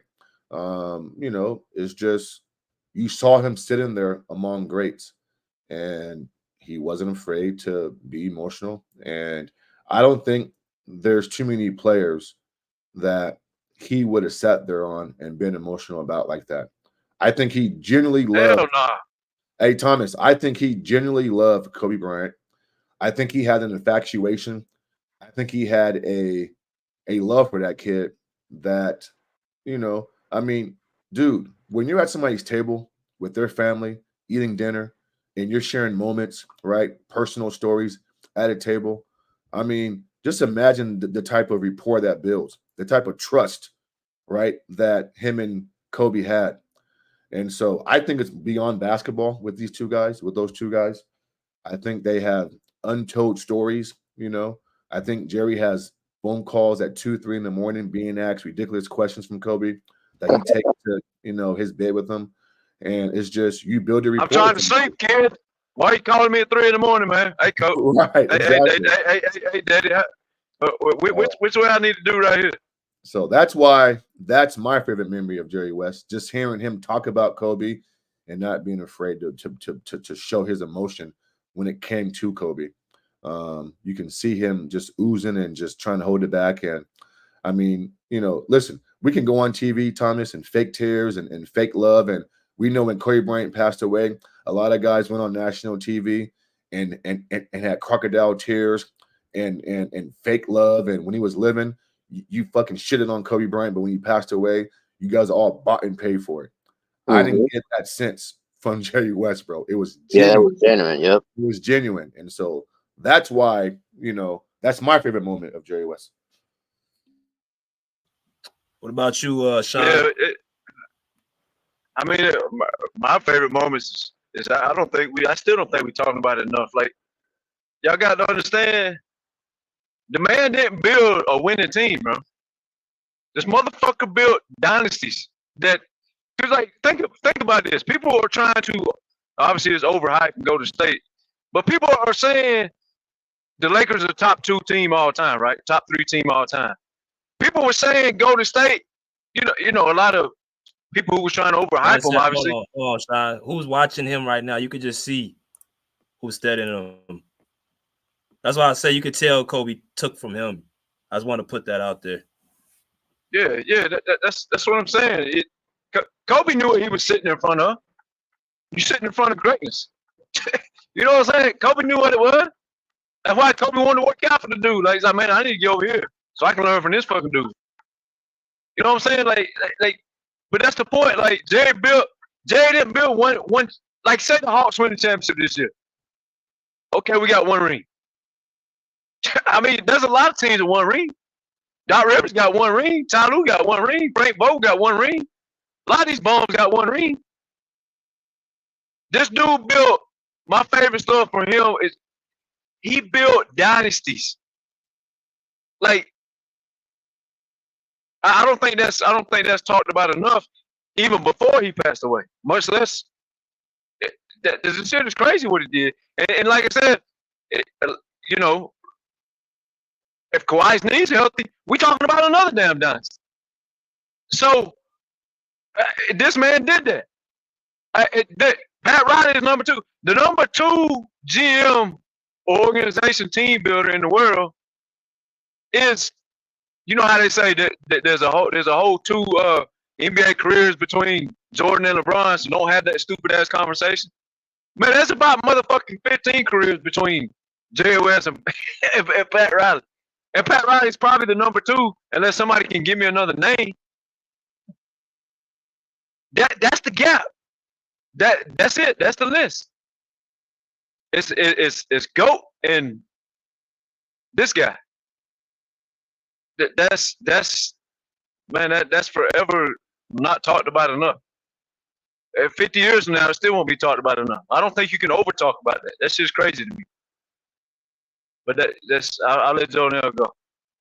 Yeah, I don't have a lot of favorite moments, but one of the favorite moments that I could see is when I was growing up, and I always saw this highlight. I don't know if y'all can recall the half-court shot. People forget how clutch he was. That half-court shot in the buzzer by him. I think he was the pioneer of that. We have a lot of guys talking about players that changed the game and all that. When the 3-point line was unincorporated, but he was doing it before, pulling up from range. And but aside from that, one of the things that I can appreciate from him is him being a masculine man. Always he made decisions regardless of whether people agree with him or not. You know what I mean? He went and created dynasties. He's followed his gut feeling. Went against the Lakers when they they didn't. I think at one point, he went and just he built the Clippers as we know it. So he was always a great example as far as masculinity, as what a man should do. Follow his gut feeling, and does went against the grain. At certain points, and I know Kobe appreciated that from him, and as we saw Kobe become, grow as a man, not just a basketball player, but as a man outside of the sport. You know what I mean? And watching those highlights, BJ, that that triple threat precision that he did right there, and he did that midi. That was cash, man. That I wasn't well aware of that. To be honest with you, because I always saw the highlights in the finals, him hitting the half court shots, but I wasn't much aware of that pull up midi that he had with the triple threat, jab movement. That was, what I mean, on point pretty much. I saw Kobe all over that, and pretty much it brought me Did you just see that reverse layup? Yep, exactly. That's crazy, man. They don't do no damn reverse layups back then. Not to interrupt Jonell, but Jonell, BJ, and Massey, can any of y'all, and this not no shade, I'm just thinking out loud here.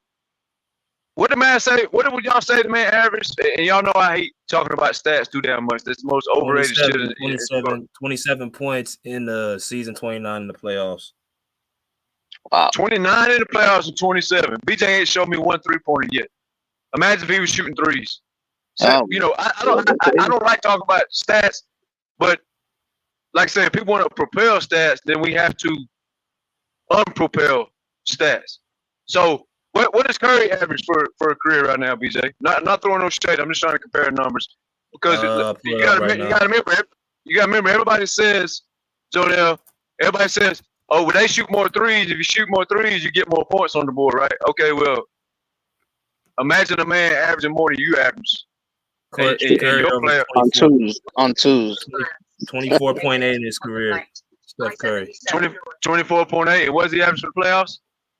Let me see. Playoff. See. Probably about 28. So 20. Hold on.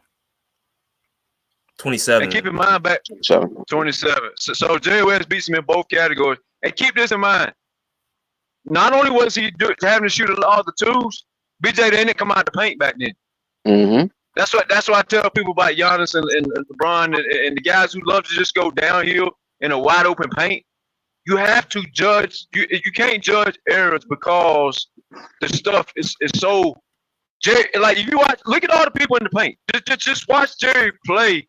He's got nowhere to go, BJ. He can't shoot a three. Where's the 3-point line at?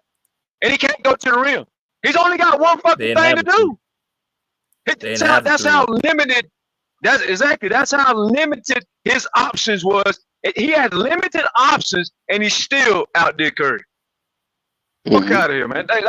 That's why I say stats are overrated, BJ. Because if you don't, if I can't dunk the ball because. And see, back then, also, they had two rim protectors. The power forward and some power forwards was better rim protectors than the fucking center. And they both stood in the paint. Why? Because their opponent was in the paint. 4 guys standing in the paint. In my way. I can't go in there and dunk. I can't even jump as high as Jordan and Kobe. I can't jump. I can't dunk the ball. So I got to try to do reverse layups. Like, his stats are crazy. His career stats are 27, 6, and 5. Crazy stats. How many assists? And what's that you say, Sean, all the time? You gotta go to the other end. You gotta go to the other end. This man outscored. He was a He outscored Curry. Go ahead. 5-time all defensive player, 5-time all defense, scoring all them damn points. So the man outscored Curry in every way possible and out defended the man. That was the whole point I was making about Jimmy Butler the other night. Jimmy Butler don't average what the guys average. But I don't know if Mass was around for that conversation. But Mass, somebody brought up just a play topic, right? Top 5. I said, well, to me, y'all know how I am. You know how I am. You can't just talk about that end. You got to come on my end too. So I got Butler right now. He's a better. I would put him out there before Curry because I know Butler's going to give me the points when I need him, and I know he's going to give me the defense when I need him. Now, that's it, BJ. Most of us think about Jerry West, ain't even gonna think about defense. That's why it's fucking homework. And it ain't because he's my dog. It's fucking facts. They don't nobody put the videos up like this. They don't put the stats up as much as he does. They don't put the content up as much as he does. And they don't talk about both sides of the court. That's why we get along so fucking good. 5-time all NBA. The fuck? Yeah, I appreciate your. That's crazy. Listen, man. I appreciate defense, man, but no, I'm not putting no goddamn Butler above no Curry. Well, I mean, everybody has their own standard. Their own standard. But Jerry West was not just a scorer; he can rebound and he can assist. He had 2 years where he averaged 9 or more assists, and so he was way more than just a scorer. And so, in an era where a lot of young guys are stat-based nerds, it's funny how they just, they don't look at Jerry West's stats. They don't put in his stats. We don't even mention that, dude. We talk about stats. That's crazy. That's the whole point. He outscored him. Talking about guards, right? He outscored Curry in regular season and postseason. See, that's crazy. I don't know everything. Some shit I can learn too, right? Man, outscored the greatest scorer, shooter everybody wants to talk about. He outdoing the motherfucker. And going on the other end and acting like he's fucking Kobe or Jordan or Kawhi or something. Or Drew Holiday or something. So you outscoring the dude who gets a chance to add threes to his point total. I don't get that chance to add 3. And I got 2 rim protectors while you play in a 3-point area and you paint's wide open. And can we be honest, Thomas, bro? I mean, don't take this the wrong way, but he was a white man, so he wasn't the fastest. He didn't jump the highest. He wasn't the strongest. I'm glad he brought that up. I wasn't going to touch that because it was sound bad coming from me. Yeah, and he still put up monster numbers. So versus Will. Right. So, come on. He actually that's crazy. That's wild. I'm right here, Mercedes. I'm still here. Nah, but something else I wanted to bring up too, because this doesn't go echoed enough. So, like a lot of us know, a lot of people don't do their history, like going to the 60s, 70s, 80s, because they think, they couldn't play back then. They didn't have no left hand and all this stuff. Jerry West from this highlight seemed like he was pretty much beyond his years. And that was a time when you didn't have the technology and the training that you have now. So if you put him in this era, all he would be doing is doing the same type of workouts, get the same nutrition as all these other players. So that would have made him even better. And I think that's why a lot of older people get mad or get annoyed when they say, well, they couldn't play in this era, because what you're dealing with at that time, they didn't have the access to the same stuff that they have now. So I think you always got to pick up the speed. Yeah, I think Jerry West clapped at JJ Redick one time for disrespecting Bob Cousy, saying he didn't have a left hand and all this stuff. And they don't have the access to the training and the type of stuff that they have now. Fuck, JJ Redick can't have no fucking left hand. What the fuck is he talking about? I don't know what he's talking about, but it's crazy. JJ Redick's a fucking player. I wish Alexi would how they do. That's why I think a lot of older players get annoyed with some of these guys, man, because they be like, you without us or without the teaching of us, y'all want to be in the position that y'all are in. Gotta pay respect to the older generation. And you gotta pick up the speed. Hey, like Baron Davis. The speed that the guys have now. Like Baron. So like you if you took the guys back to right, they got to lose athleticism and speed. So the same players you see on TV right now, let's just use Trae Young so people don't be in their feelings because they don't know how to read between the lines. Trae, I pick up my own player, right? Trae Young. If I took him back, I have to take away the floater, because they use floaters, and take away his speed, because And to bring those guys to Trae Young's era, I had to accelerate them. I had to add 3 points, so which makes their point total go up by 5 or 10 points per game, right? And I had to add speed because, like you said, BJ, the nutrition, the science, the technology, all the shit we have, you got to speed the game up to bring the old guys up, and you got to slow the new guys down to take them back. That's why I don't like that. That's why I try to stick to winning and losing as much as I can. But that's what people fail to realize. And the rule book, BJ, the way Kyrie and Curry carries the ball bad too. Luka, the way they carry the ball now with their whole hand up under the ball and showing deception to the defender, to fool the defender, you couldn't do that shit back then. So that's another element you have to take away. Okay, well, he's got the best. No, you don't. Because if you go back then, you can't do all that shit. We playing out the Harlem Globetrotters in the NBA now, right? But you couldn't do that back then. So you have to meet a happy medium when you go discussing errors. Well, the ultimate rebuttal to that, Thomas, is this. If TJ McConnell on the Pacers and Penn Richardson on the Celtics can be productive NBA players and have career postseasons versus each other's team, what makes you think that the players in the 60s or 70s, especially Jerry West, couldn't thrive in this fucking era, for crying out loud? I mean, come on. This is crazy. Yeah. TJ McConnell was dropping 20 pieces. Come on. And Matt, you talking about the bubble years? I'm talking about right now. Right this year? This past postseason. Yeah. So that's even that's crazy. Yeah. If these guys can get 20 points in the game, right. This dude's averaging 30 in the playoffs, and he can't shoot threes, and he can't get to the rim because it's clogged up with 4 people. That's just crazy, man. Jerry West had a much more refined all-around game. He can shoot the mid-range jump shot, right? A lot of guys in this era are either a 3-ball or they're at the rim. You know, very few guys. How many turnovers and assists did he average, man? What'd you say? How many turnovers and assists did he average? Oh, for his career, Jerry West averaged, I got it right here. Jerry West averaged 6.7 assists for his career. How many turnovers? I'm looking at the numbers for turnovers. It doesn't. You know what? Back then they don't keep track. They didn't count them back then. Yeah, they weren't tracking that stat. But he had 2 years where he averaged 9.5 or more assists while averaging 25 plus points for the season. You know, so I mean, he was way more than just a scorer. I mean, he was a complete all-around basketball player. Yeah, So, that's Who why. would y'all compare him to? Like, I just don't. I know we take a little bit of Kobe in him. You see a little Gary bit, Payton. but he's a better scorer than him. Yeah, he scored differently than Gary. Well, I picked that because of the two-way player. Because Gary Payton, not there's a lot of good defenders, but not all of them make all NBA teams. So if he made 5 or defensive team, if he made 5 of those, that's Gary Payton shit, brother. A good question right there. Yeah, and Gary Payton did have years in his prime where he was popping 30 balls left and right. So I would say he's a better scorer, obviously, but Gary Payton was a better defender. So there you go. Yeah, it kind of evens out. But I'm sure there's other stuff to compare. I'm just comparing if Gary's defense is greater, but his offense is still great. Jerry West's offense is greater, but his defense is still great. That's why I went there.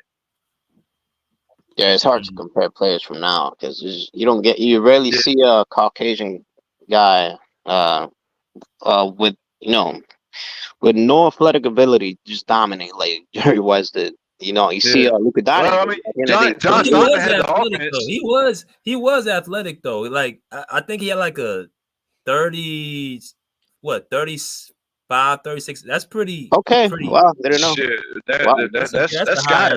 And he can dunk too. So he wasn't like he wasn't no ground boy at all. Yeah, that's high flying back then. Shit, 35-inch vertical back then. Yeah, that's shit. I was born in '76. That dude 35. Shit, if I could claim a 35-inch vertical back then, I'd be doing all kinds of crazy shit. 35 back then. Hell, what was So what's the average vertical in the NBA draft, NBA combine right now? It's not even 30. It's less than 40. Definitely. It's like 35 or less. Yeah, it's lower than 35. It's like 33. So he got a higher vertical than the fucking average NBA combine right now. Yeah. Wow, that's crazy. Man, Jerry West, bro, that's crazy. Let me The go thing to is that he let me go to wasn't. my He man. didn't heavily. His game wasn't athletic. Wasn't heavily I'm influenced by tripping. it. No. It's not 30. I'm tripping. It's 28. Whoa. Okay. No, you lying now. You lying, BJ. No, You it's lying. Don't 28. lie to me. I thought we were It's friends. 28. It's 28. 28. 28 Fuck inches. out of here. Are you sure you're looking at the right column? Yeah. 28. I remember doing it. I remember doing the vertical test. It was, yeah. It's 28. That's pretty dope, yeah. That is crazy. That man got 35 inch vertical back then. Talking about he couldn't play now. Fuck out of here, man. We go to my man Kirk. What's good, Kirk? What's going on, y'all? What's Don't happening? come here soft, Kurt. You know how like you bring the spice shit. Don't come here soft. Hey man, I'm just glad to be on the chat though. But I did see Jerry West pass away though. Would y'all just talk about Jerry West's vertical? Or y'all talking about that? Yeah, man had 35 inch vertical, and the average in the NBA combine right now is 28. That's crazy. That's why I be like, wow.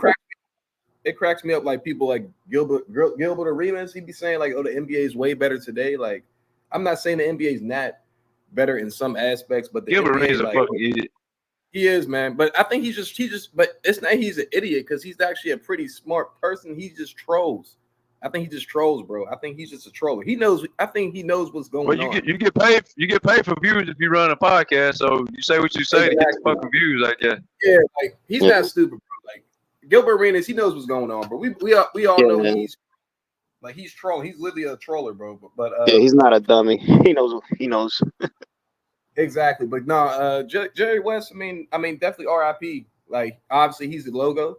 Obviously, I mean, we all know. Like, I mean, it could be Michael Jordan to be the logo, but Jerry West, he kind of like he was a beast. Even though he won, what he won 1 finals out of 7. I mean, that's kind of crazy though too. But he went back. 10. I mean, but then again, 9. 1 out of wait 9 what? He went 1 out of 9 or 1 out of 10. Yeah, that's crazy. But at the same time, I think they said like he kind of like was one of the ones that kind of not invented the mid-range shot, but he was a very deadly mid-range shooter. So they said that he was really like a scorer, which he really was though. I mean, he was getting buckets, but he wasn't winning. He was facing the Boston teams and everything like that. So I mean, Jerry West, he was he's a I wouldn't say a top 10 all-time player, but definitely top 15, top 20. He's definitely up there. Like, no one's probably like, if he was playing today, he probably be, I don't know how his game would be. I'm trying to think, but he was a deadly scorer though. I know, like I said, he used the mid-range shot a lot.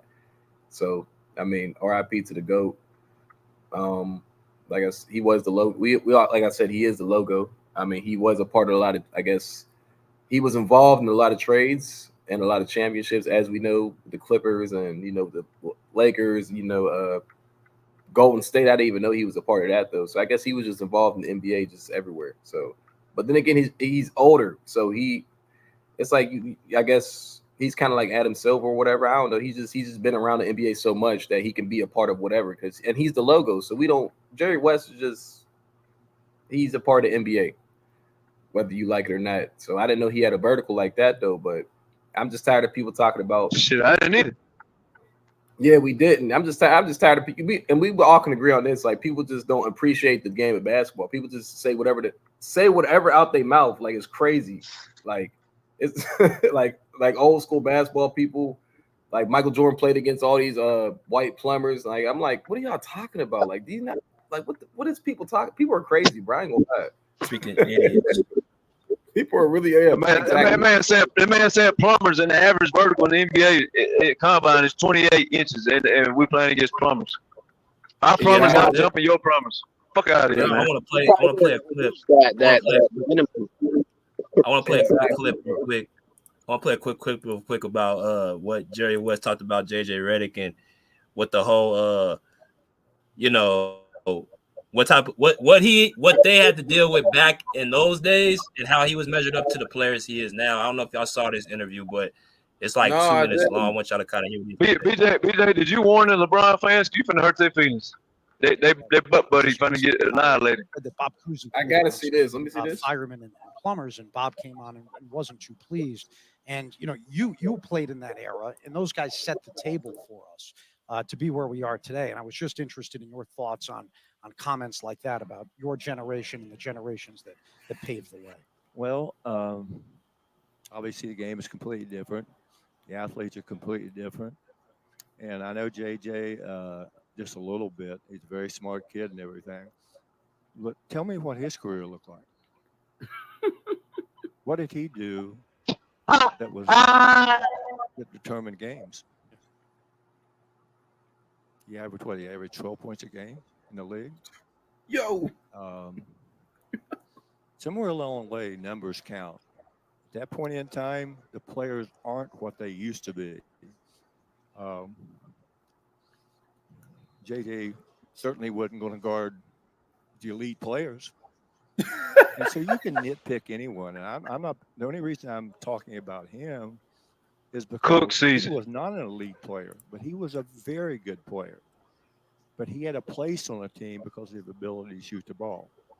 But those players at that era, and again, that was when I started to see the difference in athleticism. My era, I was an athlete way before my time. I had a huge vertical. Gangster. Probably no one in the league was much faster than me. And certainly the competitive part of it, I would put myself among any player that played the game. Today also, winning is all that matters. That's what drove me. And I subtly got better every year. We didn't have the facilities to get better. We had to work in the summers to support our family. But AJ should be very— He said winning is all that matters. As much money as he's made. And Bob Cousy, who I played against a couple of years, not very long, I just think it's very disrespectful myself. You saw how he respect. You saw how he just simply you know what Jerry West did? He respectfully cooked JJ's ass with that take. You averaged 12 points. You talking about me? I averaged damn near 30. Get the fuck out of my face. I'm finna start calling myself Jerry West on YouTube, BJ. We both white. I can do that. Yo, I did not. Yeah, you're right, I did not know he did that. I did not know he did that. He said he averaged 12 points. That man fried that motherfucker, girl. He was. But the most important part of all that shit, the motherfucker said, winning the only thing that matters. That nowadays is stats is the only thing that matters. Right. That's crazy because he, just like you just said, let it shine. He didn't have to say that because guess what? Like he said that and he was 1-10. You said in the finals, so he literally didn't say, "Oh, I went to this many finals." He just said, "Winning is all that matters." He could have easily said, he cooked himself. He gave himself some grief. I mean, he gave himself some criticism. All the while being humble, and all the while by saying, "JJ, you're a fucking role player. You use a damn Kyle Korver. Shut up." That's what he said. Yeah, because he said because JJ Redick called the players that Bob Cousy played against plumbers and firemen, and they didn't have like totally disrespectful. Totally disrespectful. Yeah. Totally disrespectful. I'm surprised JJ said some shit like that because he actually knows the game a little bit. So it's like he is. I mean, just today though, I guess he didn't. That's today's era, Kurt. That's what they do today. Nobody pays their respects to the previous eras no more. It's just like Draymond. Draymond tries to overhype LeBron's losing ass bullshit record to be something greater than it is because Draymond wants to call his team Golden State the greatest team ever because he thinks they would beat the Bulls. But you see the spin cycle and all the bullshit. So JJ Redick being self-centered about his era. Well, Bob Cousy played against plumbers. The same. BJ, look up JJ Redick's vertical. So let's talk about plumbers. So Jerry West's vertical was 35 inch. I bet you JJ's was below 30. Jerry West is a better scorer, a better shooter, a smarter player, and a 10 times better defender. And he could dribble with his left hand. JJ could dribble with his left hand. There's JJ's got no reason. That's why people annihilate these fucking bums. You can't just stop it. Just stop it. Kurt, let me ask you this. You came in kind of late. Did you hear BJ? Did you hear BJ when he put Curry's regular season and postseason averages, and he told Jerry West's regular season and postseason averages? Did you hear that? No, I actually didn't. I did not. Go ahead. I'll let BJ do it since you one that did it. I gotta see that. You want Steph Curry's stats, or you want Jerry West stats? Both of them. No, make the comparison of both. Let me see. Let Curry hear both of them. I bet you it blows his mind. Let me see Steph Curry's first. Let's see Steph Curry's. All right, Steph Curry's stats. Let me pull it up for y'all real quick. That's a bet. Yeah, you're gonna do playoff and season too, so y'all kind of see. I think Steph played about. This is his 16th season or 15th season right now? I think 16. I'm not mistaken. 16. Okay. Well, he's already got a cheat code advantage, Kurt, because he's playing in a 3-point area. 3-pointers count more than 2, right? And he also playing in an area where the big men are told to stay out the damn paint and shoot threes. So the paint is wide open. So Jerry West didn't have that advantage to get to the rim like that, and he didn't have the 3-pointers to add to his point total. So Steph is average. His season, he's averaged 24 points per game, or 24.8 points per game in his regular season. That's how many points Steph averaged, which is pretty much an all-star. That's a superstar pretty much. In the playoffs, he's averaged, let me see, 27 points per game in the playoffs. So 27 points per game. Yeah, for the playoffs and 24 points per the season. Let's go to Jerry West, what he's averaged. Jerry West right here, 14 seasons. Put your seatbelt on, Kurt. Regular season in 14 years, he's averaged 27 points per game. That's how much Jerry West averaged. And in the playoffs, he averaged 29.1. So his points went up in the playoffs by 2 points, which is a hell of a lot difference. So he outscores them in the playoffs in the regular season, and he's a 5-time all-defensive team player. I did not know that. 5 times. Damn. Yeah. 5 times. How tall was Jerry West? He was 6'3"? 6'6". He's big. Wow. 6'6". Yeah. He's big. I did not know that. Yo, that's crazy. Yeah. A lot of people don't know the history. They just know about that shot from half court, but they didn't even stuff I didn't even know about how his game was. I'm like, damn, like his jump shot is pure, it's automatic, it's smooth. He gets to his spots, he does a triple threat, he has a quick ass jab step, he can jump, he can like. Why ain't nobody talking about this other than that half court shot? Yo, that's he was an all-around great player. So he was facing Bill Russell and everything, right? That's who kept beating him. That's the Celtics kept beating them. Yeah. Bill Russell played with 27 All-Stars, Kirk, and that's not exaggeration. That's facts. Wilt Chamberlain did too. 27. And let me give you a reference to go off of. Jordan played with 6. And another reference, LeBron's already over 20. Bill Russell played, and Bill Russell had at one point they had like 4 or 5 Hall of Famers down there in Boston. And you got to remember back then, Kirk, those owners back then they kind of handpicked and kept people out of the NBA. Like back when Bill Russell and Wilt played, not everybody was letting in the NBA. Not even all Americans was letting in the NBA. No foreigners were letting in the NBA. It was only like an 8, 10, 12 team league, Kurt. So if he played with 27 All-Stars, there's only 10 or 12 teams in the league, and 27 All-Stars was in Bill Russell's career, then obviously he's going to win all the titles. Let's see, a lot of people don't know that. But that's why I don't really. That's why when you hear me speak about, I don't really go back. Wilt was a bad motherfucker. Bill Russell was a bad motherfucker. But I don't go back. But because they played with so much help. Because what's the first thing we do now? What's like let's use the Clipper Dallas Maverick series. Luka didn't have no help. Okay, well, if you're gonna say Luka didn't have no help, then you can't talk about Bill Russell who had 27 All-Star helpers. So you got to keep the same mindset on how if you're going to speak sports, especially when I'm around, or you're going to get your ass flamed up. You got to keep the same.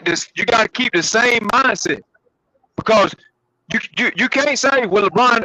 A lot of LeBron guys do that. He ain't had no help. He played with 20 motherfucking plus All Stars. What the fuck are you talking about? He ain't had no help.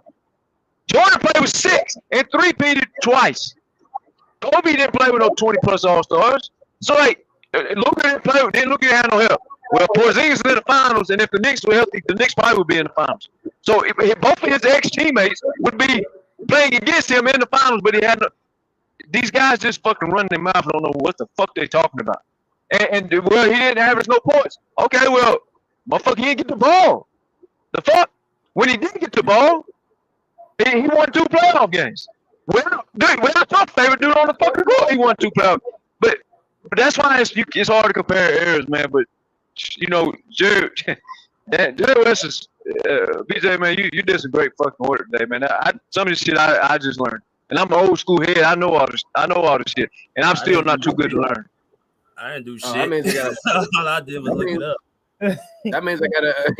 That means I gotta watch. I'm gonna watch this full video, BJ, because I don't know too much about Jerry West, and like you just said, like a lot of people don't know what they're talking about. Because, I mean, damn, like that's an argument that we talk about. That's what cracks me up when people say like Steph. That's all they talk about. Yeah, right, right. Exactly. We really did a disservice. We probably did a disservice to him. I think because people think of these guys that in this era that couldn't play and they weren't top players. I'm like, damn, he averaged 29 in his career. I'm like, okay, let me look at some film. I'm like, damn, his film. Okay, did he play both ways? Who did he play against? Who did he lose? I'm like, damn.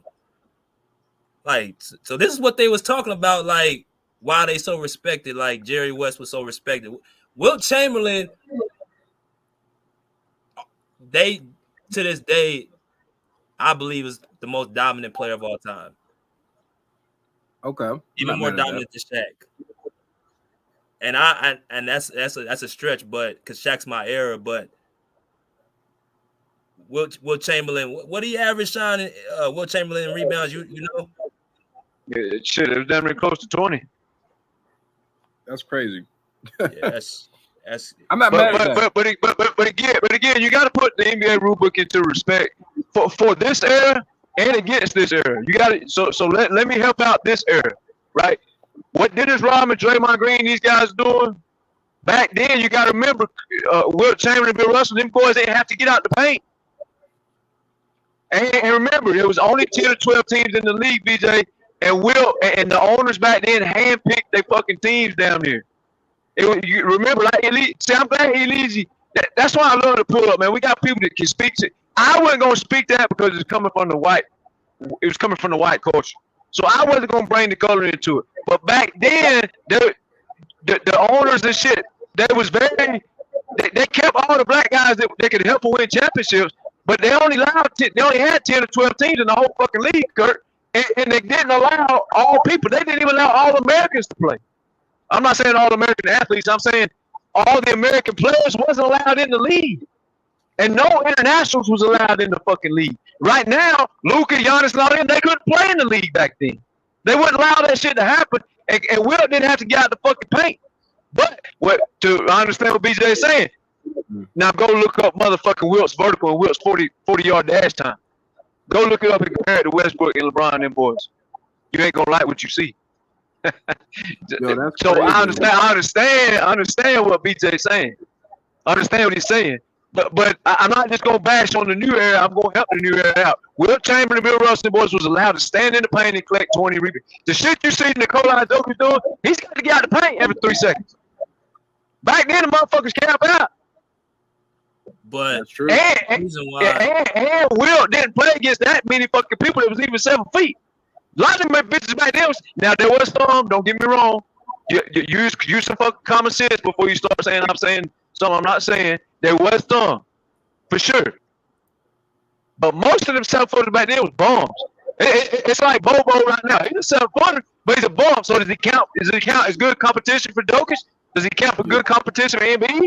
Just because he's over 7 foot? Fuck no. He's a fucking bomb. So you got to put context in all this shit. But honestly, I mean, I can hear BJ out on this conversation. This motherfucker, his 40 time was nasty. Vertical was nasty. His wingspan nasty, and he was tall, and he was strong. He was. BJ is right. He was a fucking dominant force. Point blank. Period. And this motherfucker would annihilate motherfucking 4-time of the year Rudy Gobert defense player of the year. He would fry that motherfucker. You talking about getting run off the court and he couldn't guard the perimeter? That bitch get run off the court and he couldn't guard Wilt Chamberlain.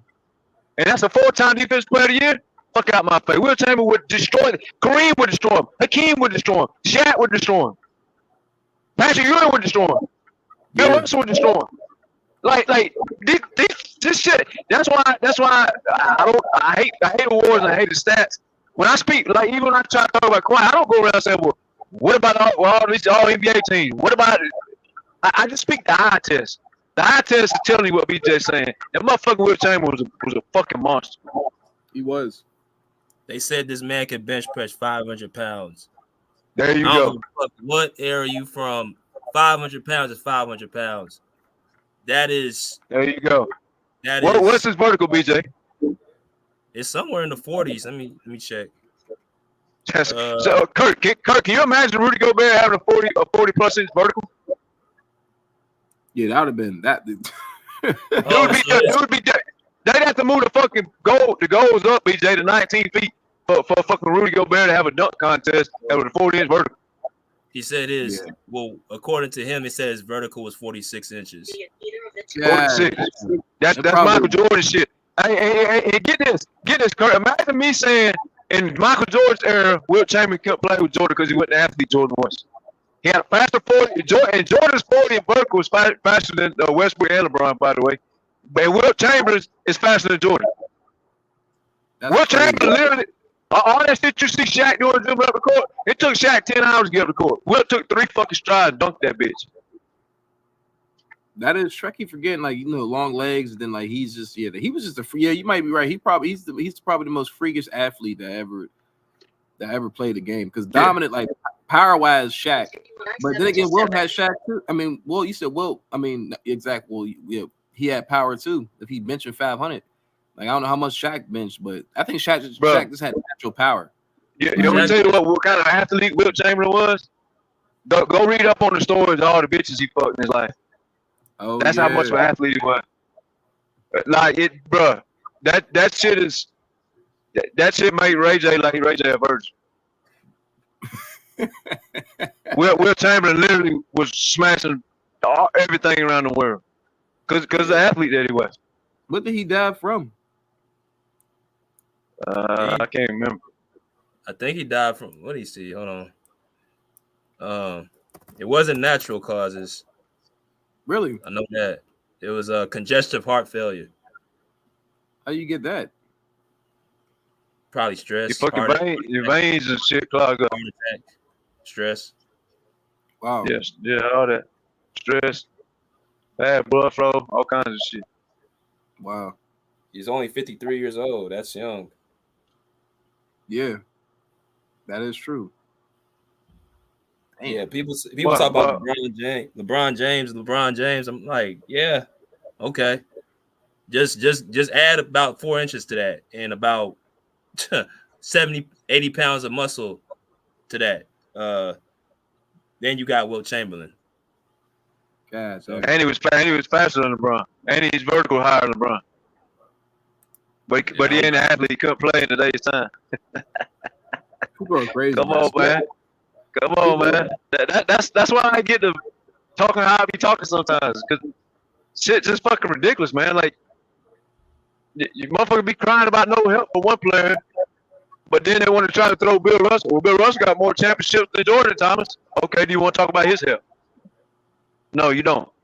So just shut up. You don't even know what the hell you're talking about. Just shut the fuck up. Listen to this. Imagine Kawhi, LeBron, Steph playing with 27 fucking All-Stars. 27.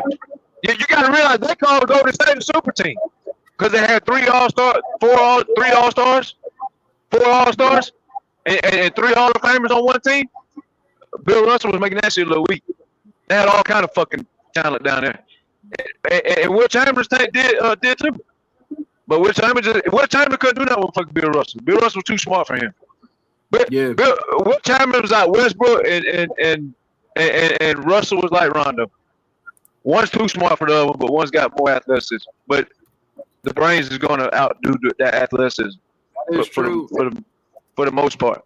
Yeah, and Bill Russell can play defense though too. Like he's a very underrated defender. Very underrated. They say that's what he was known for. He wasn't even the closer on his own team.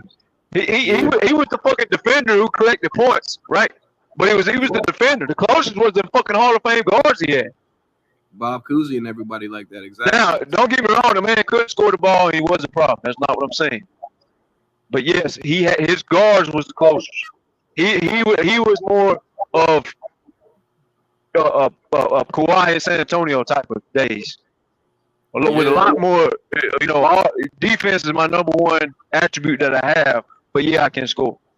Yeah, and the outlet pass too. They say Danner created the outlet pass. Say he well, yeah, it's easy to throw an outlet pass when you got the smartest fucking guards and 4 or 5 Hall of Famers on one fucking team. Like I mean, that's like having a fucking dream team. Okay, Charles Barkley had a hell of outlet passes. Charles, Magic Johnson, a lot of guys could catch the ball and outlet to it if they had a fucking dream team of guards over there. And if you're that tall too, because Bill Russell tall as shit, all you gotta do is look up and pass it to you. That's all you gotta do. I mean, you can't be. Yeah, he was tall and he still couldn't fuck. He still wasn't tall as Will. Yeah, that's crazy though. No, them dudes was tough though. I ain't gonna lie, but yeah, a lot of people, just like y'all just said, a lot of people just disrespect the old greats. Like Steph Curry, he's not top 10 in my eyes. He has to win like 2 more championships in the MVP. I wish he was here on the last show. We was having a good discussion on that. BJ took off. BJ let me high and dry. Probably over there doing something he don't need to be doing. I wish I had his mama number. I'd tell on his ass. We talking about the stuff. We was talking about top 5 players in the league, and it was everybody's turn to go, and it became my turn before I even started. They didn't let me get 2 cents in. They already was interrupted. Before I started, I said y'all's list is gonna be different than my list, Kurt, because I value both ends. Y'all value one. And we got into it. Then we started talking about Giannis, Steph Curry, Jimmy Butler. We started comparing what the guys do. Right? And I said Jimmy Butler, he may not be assigned to LeBron every fucking play, but when the shit hits the fan, they're going to have Butler on the other team star when the shit hits the fan. So Curry's gonna go rest in the corner. Is he gonna take some gambles and jump some passing lanes and get some steals? Okay, well, yeah, he's cool. But you know what they say about cornerbacks in the NFL to get a lot of interceptions? That don't make him a great cornerback. They still get burned all the time because what you're looking at is the 8 interceptions they got. You didn't look at the 988 getting beat they got from gambling, right? Yeah. So, Curry benefited from a top 3 defense every fucking year that Golden State had. So he got to gamble passing lanes because he knew he had 4 guys to cover 5 guys. So he had unfair advantage, right? And so we had the conversation, Kurt, of who's your top 5, and I said, well, I go with my top 5 is gonna be 2-way guys, right? If Rudy Gobert is the defensive player of the year, I mean, well, let me make this point, and I'll speak it back out to you. So if we want to talk about what one guy does offensively, right? Then you got to put Rudy Gobert on the same level as the offensive guy you speak on, because that's your defensive player of the year 4 times. Curry don't got 4 MVPs. Gobert got 4 of those trophies that you speak of, though, right? So if that means so much to you, then you have to treat Rudy Gobert the same way on the other end. Right? You can't just treat one. That's why I say I value both ends better than they value the one end. But I had Giannis. I got to give Embiid a little bit of love, not in no particular order. I didn't put him in no order. Well, I put him in order. Kawhi is number 1, obviously. Y'all know that. Y'all know that's how I am. So the guy that has to score 30 and stop the other guy from scoring 40, that's the best player in the league. Not the guy that runs around the court jacking up threes all night long and can't even average what the fuck Jerry West averaged. That's not the best. No, hell no. So I say Kawhi number one, and then I probably would say maybe Butler, Embiid, and Giannis in there, and I may be missing somebody. I know SGA is a two-way, De'Aaron Fox is a two-way, but I don't feel like they can lead their teams to places that Butler and Giannis can quite yet. Okay. I know Drew Holloway's a Drew. His new name is Drew Terrence Holiday, by the way, because them two is the two locking up Luke and Kyrie. But that's facts. but Drew is a two-way. But at the end of the day, he's not going. If you put him on equal teams, Giannis is going to get further than Drew. So there's two-way guys in the league. I just don't feel like they can do what Embiid, Giannis, Jimmy Butler, and Kawhi can do. And my fifth one, I kind of drew a blank on. I was thinking on that when we kind of jumped ship of the conversations or whatever. Okay, y'all might could throw some names out there to me, but now the criticism I have for Embiid choking in the playoffs, I can by all means tear Embiid up. I can tear that ass up when it comes to playoff choking. You know, no. Let me say no homo for this bullshit gay era that we live in, where they say, oh, you say this, you say that, but at the same time they say don't judge the don't judge the homosexuals, right? So if you don't want me to judge them, then why are you worried about what but that's this dumb era we in. But those four I probably would say are the best two ways. I don't know who my number 5 would be. Who would you have, BJ? Or Kurt? Like number 5, or you just say my your number 5? You want a two-way player number 5. Let me be honest with you, bro. Oh, go ahead, BJ. Go ahead. So best two-way player to me is you got Kawhi, Giannis. I think I can't put Jaylen Brown's. I know, bro. Jaylen Brown. I can hear you out on all that, though. I can hear you out on that. Jaylen Brown's right there. I ain't gonna lie, because I can hear you out on Jaylen Brown, Jason Tatum. Who else? I mean, I can hear y'all out. Paul George. I can hear y'all out on some two-way guys, right? Paul George. Let's be honest, though, bro. I mean, I don't know why we not saying SGA. I mean, but he's not like SGA's he's not a good one-on-one defender, but he defends, if that makes sense. Like, I don't see this man defend. Like, defense for me is I can hear that out too. SGA's defense for me is can you stop? But SGA's a better scorer on the other end. Yeah, if you assign to somebody, defense for me is when you assign to somebody, can you hold that person? Can you stop that person? No, that's not. That's SGA, what defense is to me. That's it's not cool to get in the passing lanes and stuff, but I need to know, can you shut down this person tonight? Yeah, I would go De'Aaron Fox over SGA if you wanted to go that route. Because De'Aaron Fox actually does assign to players a lot of times. I see what you mean. But at the same time, I'll go with SGA the offense over De'Aaron Fox. So I mean, I can hear you. I can hear y'all out on any of those. I just named 4 that has from their coaching staff has extreme responsibility that nobody else has. Kawhi, Embiid, Butler, and Giannis are asked to do way more than all other players, right? Because they're asked to give you 30, and then they're asked to give you an all-world performance on defense as well.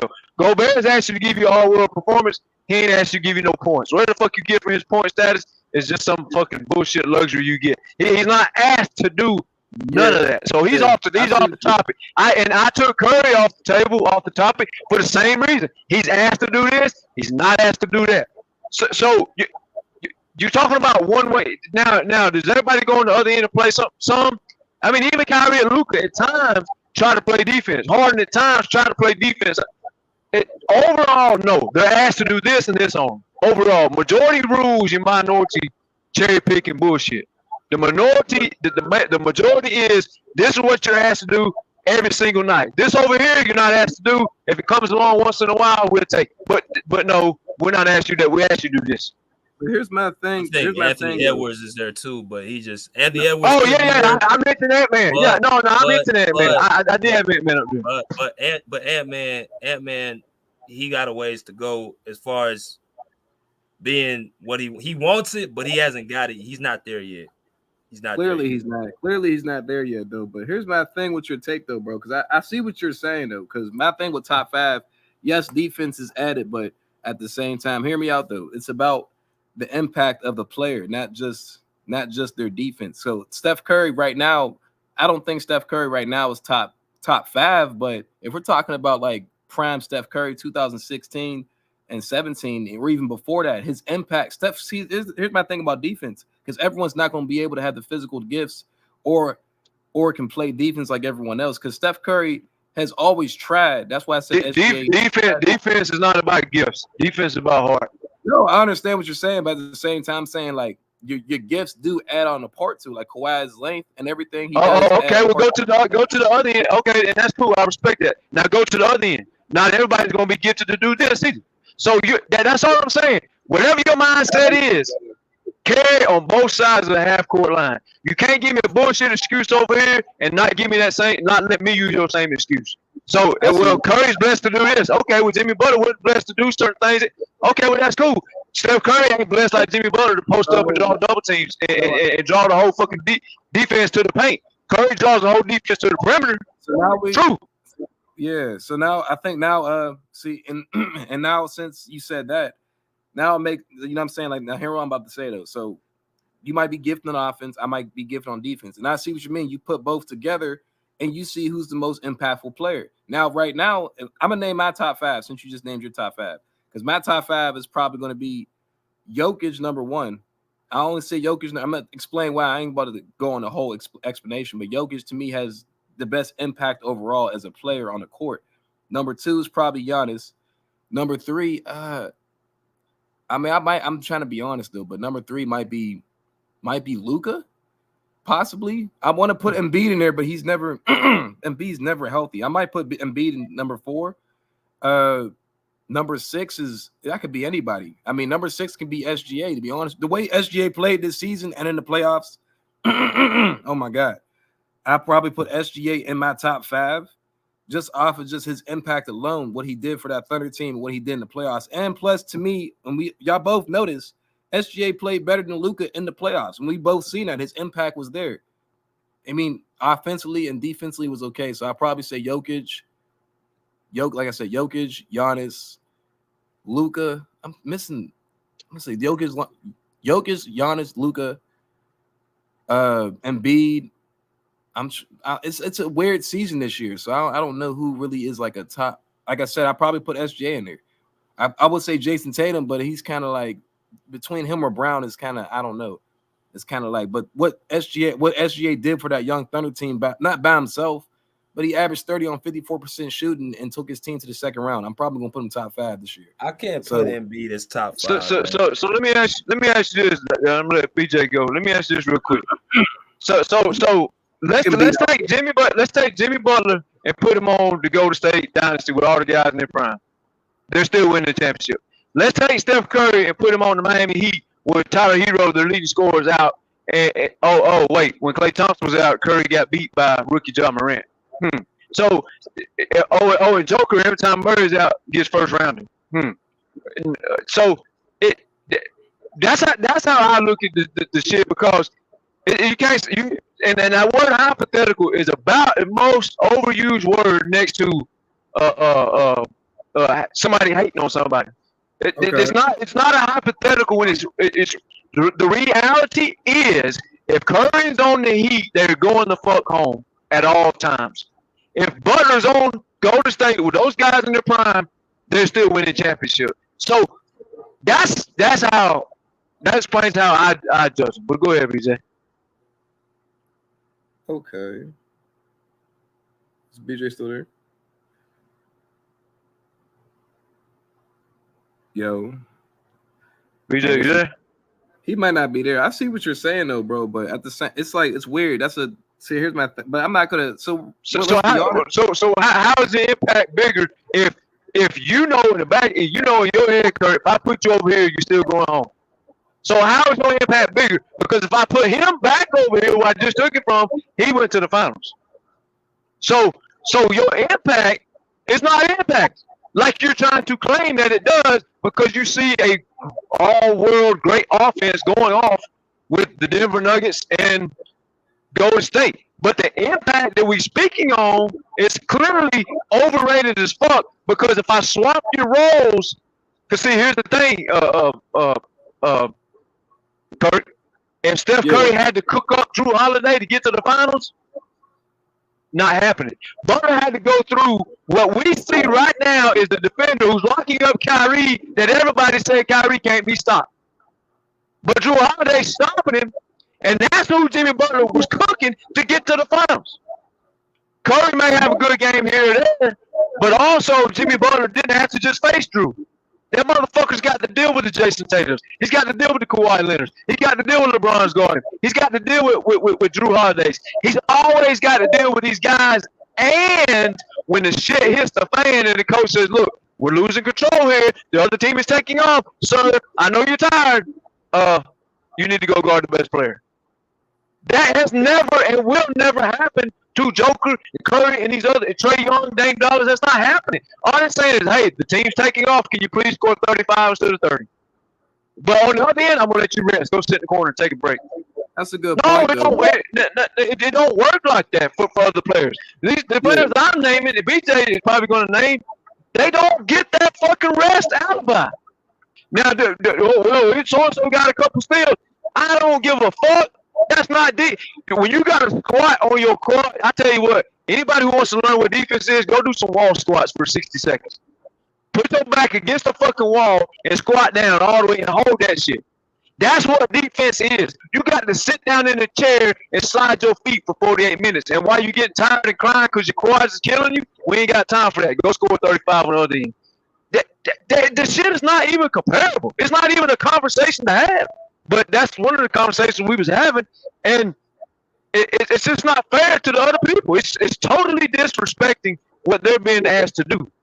I mean that's like saying, Tom Brady, I want you to be Tom Brady, and when you get done with that, go be Ray Lewis. Huh? Like in the NFL, they slap the hell out of you, Kurt, if you ask them to play two ways. Besides the Deion Sanders and like a Bo Jackson. So it's not even fucking fair to even have the conversation. Because all you're doing is totally disrespecting their responsibility when they're dead tired. They gave you a 37 ball, Kurt. The game's on the line. We coming down the stretch, 5 minutes to go. We ain't got time for you to be tired. I hear what you're saying, though, but I mean, to be honest with you, I did see Steph Curry cook Drew Holiday before, and that was back in 2015. Sometimes. I said that already. I said, is he ever going to have a good game? That's true. But Jimmy Butler draws that type of defender at all times, and he's asked to go guard the other team. Now, does he do it all the time? No, he don't. But that's not the point. He still has to get in the paint and throw elbows. Curry's not asked to get in the paint and throw elbows. He still has to get in the paint and box out of the center so Bam can guard the perimeter. Curry's not asked to do that. All Curry's asked to do is go on inside and perform, and if you so happen to give me a steal here and there, once a blue moon, then we'll take it. But we're not asking you to do that. So when they go into the game, Kurt, your workload is nowhere close to his. Yeah, but here's my thing though, let it shine, because you got a good point. He's not asked to do what Jimmy Butler is to do. Like Jimmy Butler does a lot for his team, but at the same time, like if you want to say Jimmy Butler is better than Steph Curry right now, I can give you that. But if we're just gonna compare. But that's all the topic was. As a defender, yes. As a defender, yes. Obviously. The topic was. Thomas, you ain't. I can't let you do that, though, bro. I can't let you shit on Steph Curry defense, though, bro. Stop it. Wait, I'm gonna come in here and give credit where credit due. We can't shit on Butler offense either. Okay, is Jimmy Butler that great? Why didn't he wheel his team to a championship against Denver? Wait. He's talking about right now. Well, first of all, I'm talking about overall basketball. Championships are won by teams, not a player, right? So okay, but you said he's that good of a defender, though, right? That's what you said. Huh? You said he's that good of a defender. He's a better overall player. He's a better overall player, and what I said was they wasn't taking accountability. He's not a better overall player than Steph Curry. Not at all.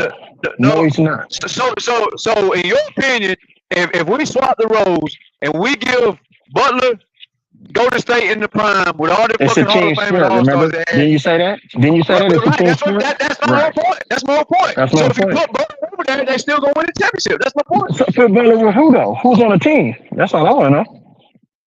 Golden State's team. If you put Butler over there with prime If you Klay put Thompson, any other prime great, Draymond, if you put any other great player with Steph Curry, of course they're going to championship. no. How about Steph this? is gonna be in Let's Miami. Steph substitute. is Hold gonna be on. in Miami. Hold on. Watch this. So we're talking about trading Steph Curry for Jimmy Butler, right? With the way the rosters are constructed right now. I'm talking about responsibilities being swapped. Now, if Curry goes to Miami, then he has to accept Jimmy Butler's role. What Jimmy's asked to do. That means he's got to pick up all those All Stars with under crunch time. It's But not he's happening. gonna. But you don't That's all I'm understand that. saying. That's going to open up the floor for the Duncan Robinsons of the world. That's going to open up the floor for Tyler Heroes of the world. Like, you know what I'm saying? You have to understand that, bro.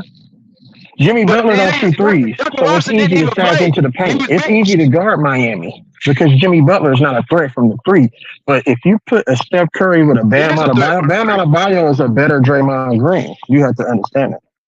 No, he's not. Draymond Green is his offense. His Bam Adebayo can do more. He runs the same role as Draymond Green. Same exact role. They initiate everything.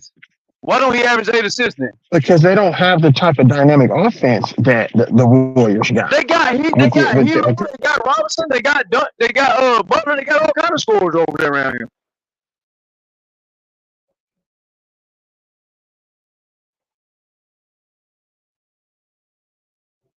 That's not true, bro. That's not true. They got Duncan Robinson. I think I'm losing you. I'm in the mountains. But no, that's me. I had to mute. You got to understand. You got to understand. The responsibilities that are asked of Curry if you put him on Miami. You can't just say put him over there and then let somebody else guard. No, that's not the topic. The topic is if he has to do what Butler do, Miami fails. If Butler goes to Golden State and he's only asked to score 30 a game and that's it, just go there and collect whatever else you collect, they still win the championship. Draymond and Butler, Draymond, Butler, and Iguodala is an all defensive dream team. No, that's not it, bro. The bandwidth, that doesn't mean that they're going to win. So I'm gonna ask you, Jimmy Butler is down there in Miami playing with motherfuckers who can't even be drafted in the league. That's who is on the court and getting crucial playing time. They ain't even drafted in the league. So you're telling me if he can get there with that, they can't get there with prime Sean Livingston, prime Iguodala, prime Draymond, prime KD, prime Klay Thompson? Just because you put Jimmy Butler in that situation, that doesn't mean that the Warriors win. Jimmy Butler is not a great three-point shooter. He's going to play defense, yeah, but what happens when you need somebody else offensively? Curry is your offensive. That's the guy that you go to for offense. His ability to make shots, his ability to make defense, because you feel like he has a position. The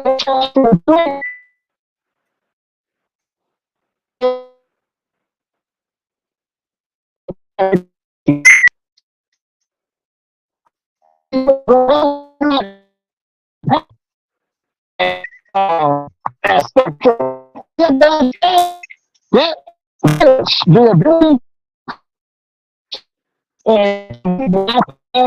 that's all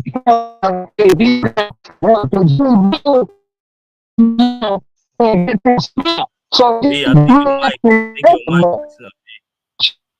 think your mic messing up.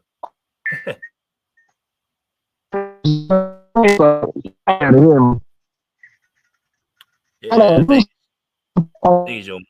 You good? It's all. We about to end it anyway. Actually, I gotta hit the gym, but I'm gonna let y'all finish it off. I think Thomas dropped.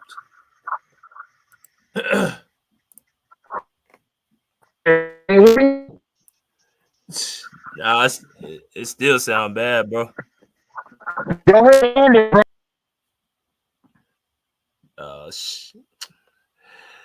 It's all good, y'all. We we're going out to end the year anyway. It's been almost 3 hours. I gotta get up out of here and do my little workout. But yeah, I think it's as far as the whole Steph Curry, Jimmy Butler thing, it's just more so who has the better fits and where could they fit at. And you know, obviously, I think Miami is good with Jimmy Butler, what he brings to that team, and I think Steph Curry is good with Golden State, what he brings to his team. So, man, it's a win-win in both situations. But I wanted to do this video on Jerry West. I'm probably gonna do another video later, kind of highlighting a lot of the stuff that made Jerry West so special, because I think we did a disservice of just knowing how good he actually is. I mean, you talking about a guy who averaged 29 points in his playoff in his career, and he's been to the playoffs 13 years of his NBA career. Like, and he made it to the finals 10 times, even though he lost 9 of them. It's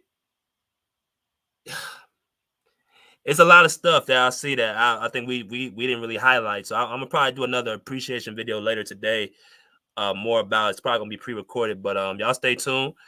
Appreciate y'all coming in. Make sure y'all smash the like button if you guys have not already. Make sure y'all donate to the Cash App right there on the screen. If y'all enjoyed this show, hit the like, hit the share, subscribe. Until next time, respect, say pull up a seat, pull up a chair, put a live pace out of here like swim well. I'm feeling good, feeling alright tonight. I'm feeling good now. Yeah, it's all good in the neighborhood, homie. Yeah, feeling right. I feel good, I feel alright. Cruising through my neighborhood on a warm summer night. I feel good. That's right, I feel good now. Summer night. Summer days just sitting around, but when the sun goes down, I'll be ready to party. Ain't nothing like them summer nights. Keep the top on drop, all the girls looking hot. Hit the photo and we just don't stop. Party until the morning light. Ain't nothing like them summer nights. I just kicked it at home. I polished up the chrome, called the Ruka on the phone, let her know I'm home alone. It's 7:30 and the sun's going down. It's a summer night and the fun's going down. I pick her up and she looks all dolled up, sitting passenger in my rag and Paula. Yeah, I let her know that she looks beautiful to me. The world's an ugly place, but she is such a sight to see. The kind of woman that would put up a fight for me. The kind that wants to spend the summer nights with me. The temp was 80 and I'm cruising with my lady, playing some Rafi Bagan. Ooh, baby, baby. I see my homeboys and the cruising in the ride with their ladies sitting by their side. People think we look crazy, but I think we look classy. But then again, that's only if you ask me. Summer days just sitting around, but when the sun goes down, I'll be ready to party. Ain't nothing like them summer nights. Keep the top on drop, all the girls looking hot. Hit the photo and we just don't stop. Party until the morning light. Ain't nothing like them summer nights. My homeboys throwing the backyard boogie, so everybody gets together to unwind, relax, and have a fun time. The DJ spinning, so I grab the mic and be like, ain't nothing like them summer nights. The party's packed with beautiful women and the gang of the homies that wanna get with them. And they'll say anything just to hit them. And it's usually a nice summer night when they did them. I don't know, it must be something in the air. Can't help but have a good time because the feeling is there. To some people, the feeling is rare. They're at the past saying, God damn, I wish I was there. To have a drink, have a token, hook up with someone fine, but the kind that looks up. Gotta keep some pisto in the cup. Party until the sun comes up, but we give up. Summer days just sitting around, but when the sun goes down, I'll be ready to party.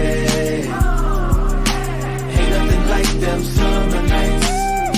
Keep the top on drop, all the girls looking hot. Hit the photo and we just don't stop. Party until the morning light. Like them summer nights. Them summer nights can keep a smile on your face. Gotta try to have a good time with your life, otherwise it's just a waste. Either way, I'm gonna party just in case. Like Prince party like it was 99 and 86. 1188.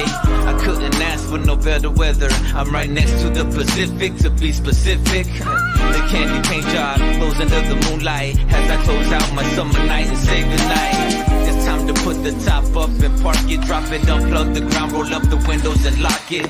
Walk in the pad and fall into bed as she lays on my chest to rest her sleepy head. And we do this all night long, from dusk till dawn. But it's not quite the same when summer nights are gone. But even when they're gone, it won't be long. 8 more months and once again it's on.